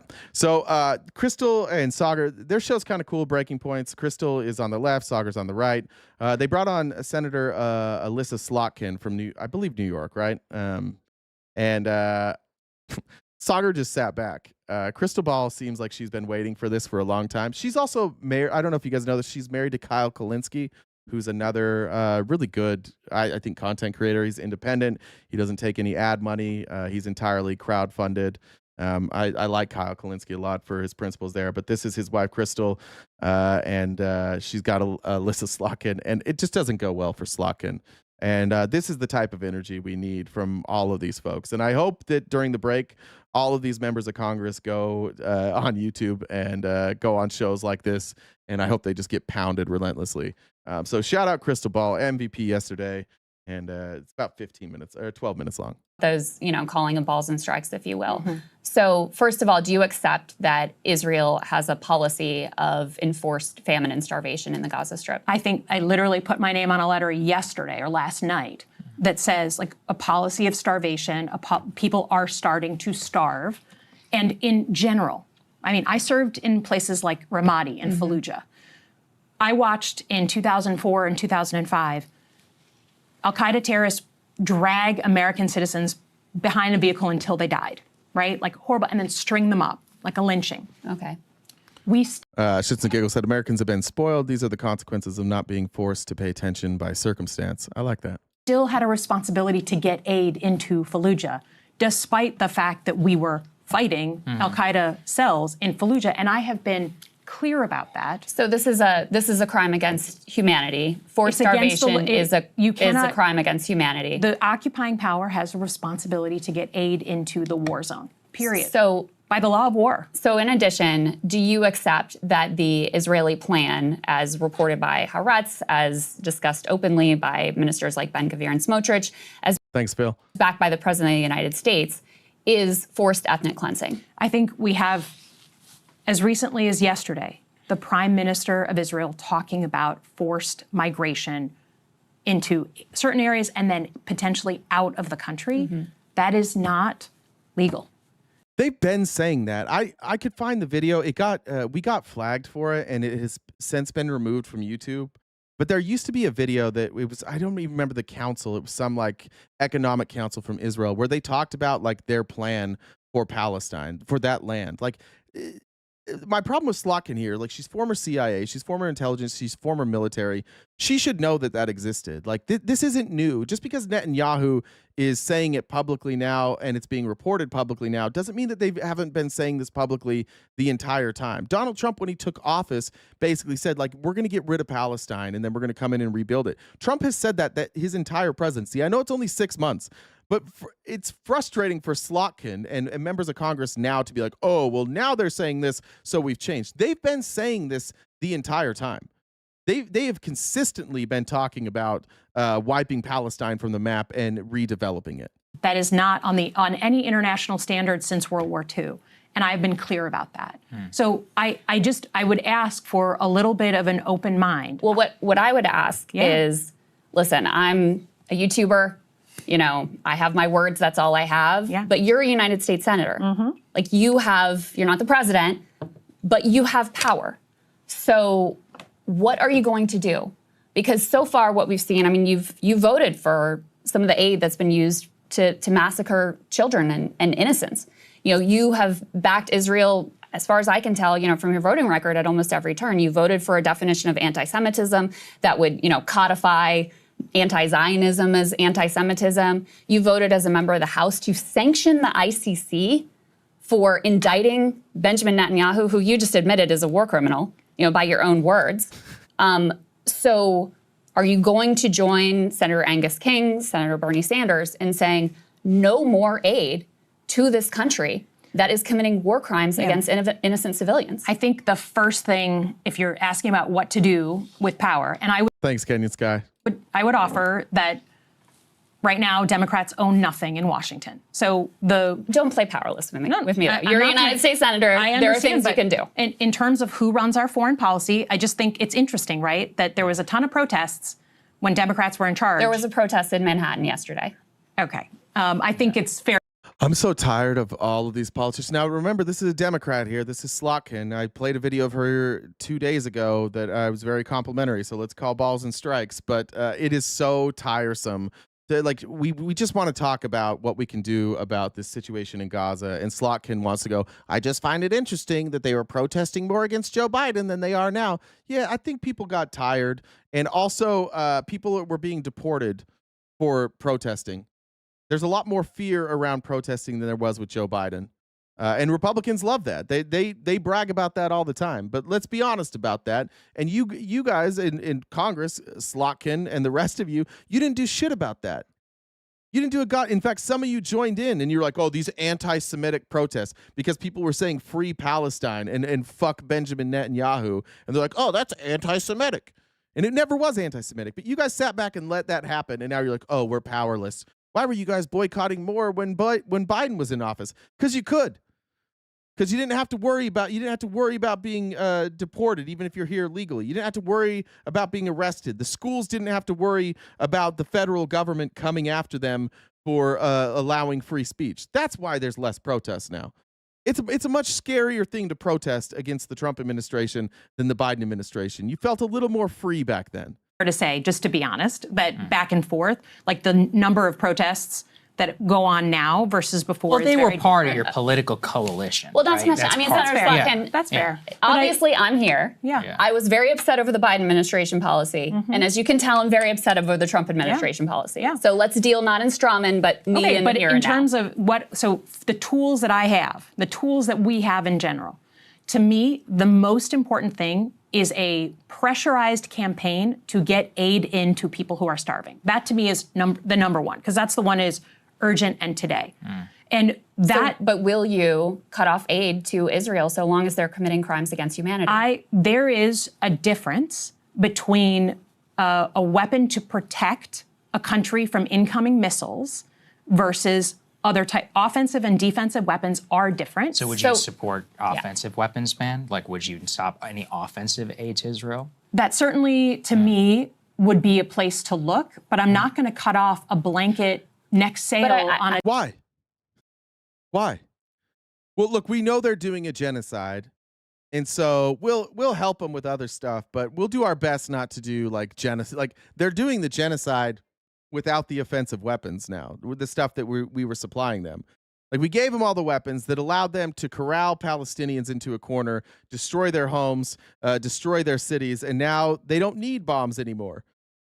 What if we just said we don't support people who are actively committing a genocide? Why are we saying like, well, we're still going to support them, but not the genocide part? You can't separate the two. Defensive weapon comes through. No. I also reject that because, for example, if Senator Slotkin, if you were asked to support defensive weapons for Iran, defensive weapons for Russia, you wouldn't back that. No, but Iran, but they're defensive. They're just protecting civilians, right? So how is it different? But because Israel's being shot at. Well, so is Russia. So is Iran. Yeah. So is Russia. Ukraine's shooting at Russia right now. Right? I'm sorry. This is the difference between allies, partners, and adversaries. Why is it an ally then? That's what's like. I'm sorry. When our allies commit a genocide, they're an ally, so we do it. I don't even honestly. Is Israel the same type of ally as Ukraine? Like we kind of have agreements with Ukraine too. This is crazy. Israel is an ally, so is Ukraine. But even then, like if somebody's your ally, I said this yesterday, like if any of my friends commit a heinous crime, do not come to me to ask me to like help you cover up your crime. I'm not your boy anymore. We're not friends anymore. I'm not here to protect you. I'm not the friend that you commit crimes and I help you cover them up. I'm not that guy, and I don't want our country to be that guy. What are they doing right now, like, which makes it an ally? I think allied relationships, just like Lithuania right now, like an allied relationship or a partner relationship is a long-standing relationship of information sharing and diplomacy, and that is to me, it's not a like every day we decide Lithuania is our ally or not. We're allied or not. And sometimes we have big breaks with allies, right? Sometimes we have difficult moments with allies. Sometimes it goes the wrong way. Can we stop calling a genocide a difficult moment, though? Would that be all right? Would it be okay if we just said that? Maybe we don't call genocide a difficult moment with an ally. Maybe we call it a genocide and we draw hard boundaries. Malcolm said, for the stress and struggle, homie, keep it up. Thanks, Malcolm. Appreciate you. With allies, but an allied relationship is a long-term relationship. It's hard for me to understand why we should ally. Like, I'm sure you believe in or claim to believe in liberal human rights. Why would we ally with a nation that is committing a genocide and live streaming it? Can I ask literally, like this, I think about this from the mirror image way, because I do not support the things that Donald Trump is doing, right? Mm-hmm. But I'm an American. So I want other countries to look at America and be like, we can't stand Donald Trump, so we're going to end any longstanding relationship we have with the American people. We're going to cut off. Yeah, if he was doing a genocide, yeah. Like if I can't stand him because he's doing a genocide, like I don't hate Netanyahu because I think he's a bloviating sociopath. I don't like Netanyahu because he's doing a genocide and he drags our ass into war like every 10 years. That's why I don't like Netanyahu. If somebody doesn't no, I don't want countries to say fuck America because they don't like Donald Trump. But I do think that other countries, if we were doing a genocide, and look, you're seeing other countries right now resisting against us because of the mistreatment of immigrants. Yeah, that's fine. But it's so crazy to watch Slotkin play this both sidesism. She's also going to claim in a minute that she's like not loyal to AIPAC, which I think is a load of shit. Any support we give them on information sharing or intelligence sharing, like we are not just our elected leaders. And I think that's the thing that's been lost in the conversation. So B'Tselem and another Israeli human rights organization joined the global consensus, Amnesty International, some 800 scholars. There was a piece from an Israeli scholar in the New York Times in saying this is a genocide. Do you accept, even Marjorie Taylor Greene yesterday came out and said it's a genocide. Do you accept that? And if you do, I mean, what... Imagine being right of Marjorie Taylor Greene at this point in life. I don't know about Marjorie Taylor Greene. She's a little bit too liberal for me. Responsibility does a United States senator have for, this is a nation that, we send every year billions of dollars to aid that you have, voted for and supported. Like, what responsibility does a United States senator have to prevent genocide and to stop genocide that we see ongoing? We have a responsibility up till today to ensure that food is getting in. Is it so a that genocide? People don't starve. I don't. Somebody said didn't see AIPAC donations in Open Secrets. She has gotten money from AIPAC, but it's AIPAC employees. Similar to the way that like Bernie Sanders got money from the pharmaceutical companies, but they were the employees, they were individual donations. There are a significant amount of donors in her district that are aligned with AIPAC who give to her individually. So there is at least, and look, it is different than like pharmaceutical, because if you work for a pharmaceutical company, or a healthcare, I guess pharmaceutical company in general, you're going to give money to Bernie Sanders. You want Medicare for all. That may work out for you. You may like some of his other policies, but to look at Bernie Sanders and be like, oh, if we give him money, he's going to do favors for the pharmaceutical industry. You can go look at his record. He never really has done that. But Elise Slotkin, even right now, is taking like this very lukewarm approach and making incredibly bad comparisons. Like, well, I don't want people to stop liking us because they don't like Donald Trump. That, again, that's not why we don't like Israel. Some people might not like Israel because they don't like Netanyahu, but most of us are upset about the genocide. Know that I'd use that term, Why? but it is violating the law of war. Why don't you use the term though? Because I think, it's, to me, do I think it's ethnic cleansing, which is what I think of in genocide? I don't know if it meets that definition. How does it not? How the fuck does it not? You have an ethno-state, Israel, and you have Palestine, which is a forced division between the ethno-state of Israel, or I guess maybe not an ethno-state, but like it's quasi-ethno-state. And you are only going after people because of they're Palestinian. You're not going after people because they're members of Hamas, because we know that tens of thousands of innocent people have died. Like, how do you meet the definition then?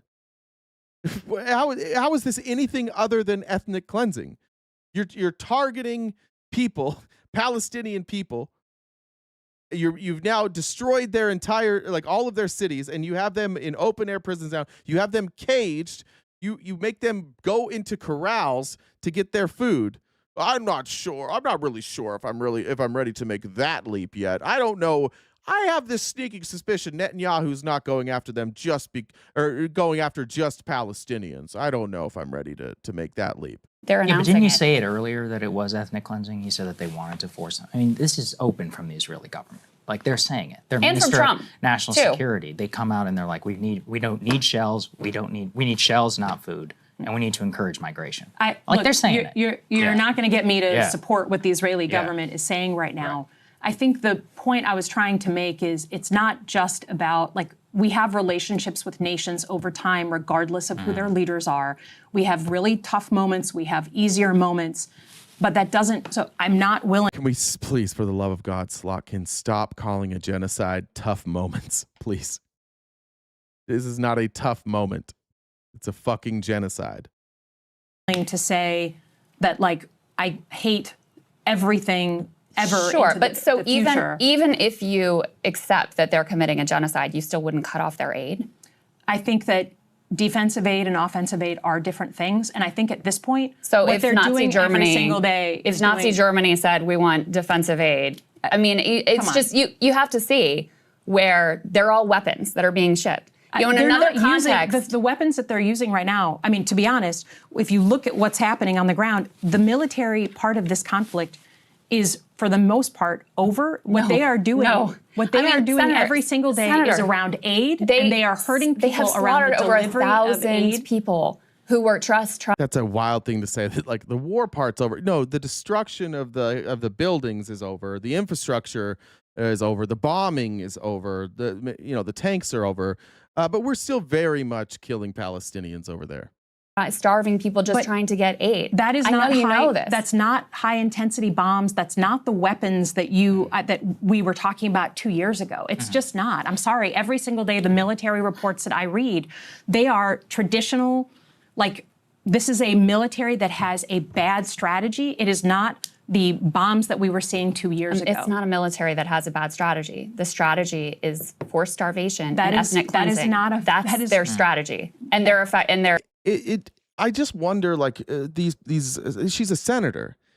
Like, I wonder if they are so closed off from the American people and so surrounded by other senators and self-important people and donors and AIPAC lobbyists. Like, I'm left wondering, does she legitimately not know what's going on? It seems like there's so many people in Washington who are elected leaders who are the last people to wake up and be like, oh, this is bad. Seems like everybody else in America is like 5 months ahead of Congress. And Congress now is just finding out that the Israeli forces are just murdering people for the fuck of it, just for fun. Seems like they're the last people. How's this happening? How's this happening in America that like they're finding out new things in real time? They're used to answering questions where they don't get pushback. Like they go out and there's a gaggle. They're asked a question. They can give whatever answer they want, and then they get to walk away. This isn't one of those scenarios, and I think she's finding out like, uh-oh, all these prepared talking points don't work with Americans. This is why we fucking hate Congress, is because most of the time you don't come talk to us. And when you do come talk to us, it's clear that you haven't been pushed, like nobody's pushed back on any of this shit ever. Like you just get to take whatever questions you want and walk away once you feel uncomfortable.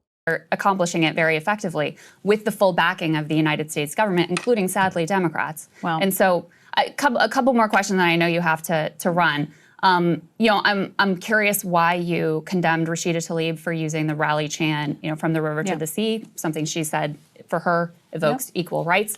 And you have not condemned Randy Fine, who said that Gazans should, quote, starve away, who floated that the Gaza Strip should be nuked, who called Ilhan Omar and Rashida Tlaib and Zoran as well, called them Muslim terrorists. Where is the concern over him? I have no problem condemning Randy Fine, who I don't know. I'm sorry, I don't know who that person is. I have no problem condemning someone who talks like that. Senator, we have to ask your last question because your staff is telling us. Do you think AIPAC should register as a foreign lobby? How the fuck is that not an immediate yes? It's crazy. Like, I understand she's going to claim she's not funded. How is that? They are a foreign lobbyist group. Their job is to lobby members of Congress to have good relationships with Israel. They get money from Israel. It has been beyond crazy that for some reason Israel has this standard that no other country has. Russia doesn't have this. Mexico doesn't have this. Canada doesn't have this. China doesn't have this. Australia doesn't have this. The UK doesn't have it. Nobody has this. There's exactly one country in the entire world that is allowed to lobby members of Congress openly, and it is AIPAC. And Alyssa Slotkin can't just be like, yeah, of course. The answer to this question is fucking of course. I cannot believe that she even has to think about it. This is why we lose. This is why Democrats lose. Fucking spineless. Absolute spineless cowards. And what she's thinking right now, if I had to guess, because I guess that's fair, how do I say this so I don't piss off my AIPAC people? What is the correct way to say this so that the AIPAC people stay with me and my voters who don't like AIPAC also stay with me? What's the correct political answer here? I'm so tired. I'm so tired of Democrats being like this. Just feckless, spineless, absolute fucking cowards. And she knows as well as anybody. She worked in intelligence. She knows how much Israel has infiltrated our country. She knows the type of relationship that they have, and she knows that they have access nobody else has, and she knows they have power nobody else has. And I think that's what she's contemplating right now. Do I have the courage to say AIPAC shouldn't just be allowed to run our country? I don't know the answer to that. I think that coward. I know plenty of people who think they should. It's kind of a cop-out answer, don't you think? Yeah. Great freeze frame by me. 10 out of 10 freeze frame by me there. That's exactly what you're feeling right now. Ah! Oh, no. I forgot I was in a live interview where somebody would follow up. Shit, I'm used to just like being able to go to the next question. She didn't answer. She's like, I know some people think they should and some people think they shouldn't, and I don't know. I'll think about it and I'll get. No, you're still here with us, ma'am. You're still here. We're gonna follow up. That was a cowardly answer. Bean Dog's mama said, thanks for all you do. I hope you and your baby have a wonderful last day of summer break. Ice creams or whatever on me. Thank you. And I think I said Canyon Sky said choo choo. Jen's going to beat me. That's all right. I'll wrap up this interview and then we'll get going. But if we do want to knock out any more of that goal, it saves me from a few lashings from Jen. I mean, yeah. I literally, I just guess I'd have to look at the definition. I certainly have had my tough moments with that organization. And so you stop accepting their funding? You gotta get your facts straight. I have not been endorsed by AIPAC. I'm sorry. I was the first Jew elected to the Senate that was not endorsed by any Jewish group. AIPAC, J Street. You've been the recipient of their funds. In 2018, when I first ran, people who were members, yes. But I've not been endorsed since then. And I just gotta be honest, like, I think that this is where facts really matter. She's saying that she's not getting money from them. She's saying she wasn't endorsed, but there's J Street right there. Gave her $85,000. Let's see if AIPAC's on here. This was her most recent one. American Israel Public Affairs Committee gave her $15,000. I don't know all of these. Stand Up for Democracy. Who's JFA? I don't know who JFA is. I mean, she can say what she wants, but she's getting money from them. They may not have endorsed her, but they're paying her. Very, very difficult conversations with my colleagues in that organization, and made a choice back in 2021. 2021. So that was the first time I was up for re-election. So I understand that there's a sort of, like, again, cornered position, but to me, like, I call balls and strikes as someone who served in the... I don't think she's calling balls and strikes. You guys can make up your own mind. Here's, this is from Drop Site News. Obviously, there's J Street there.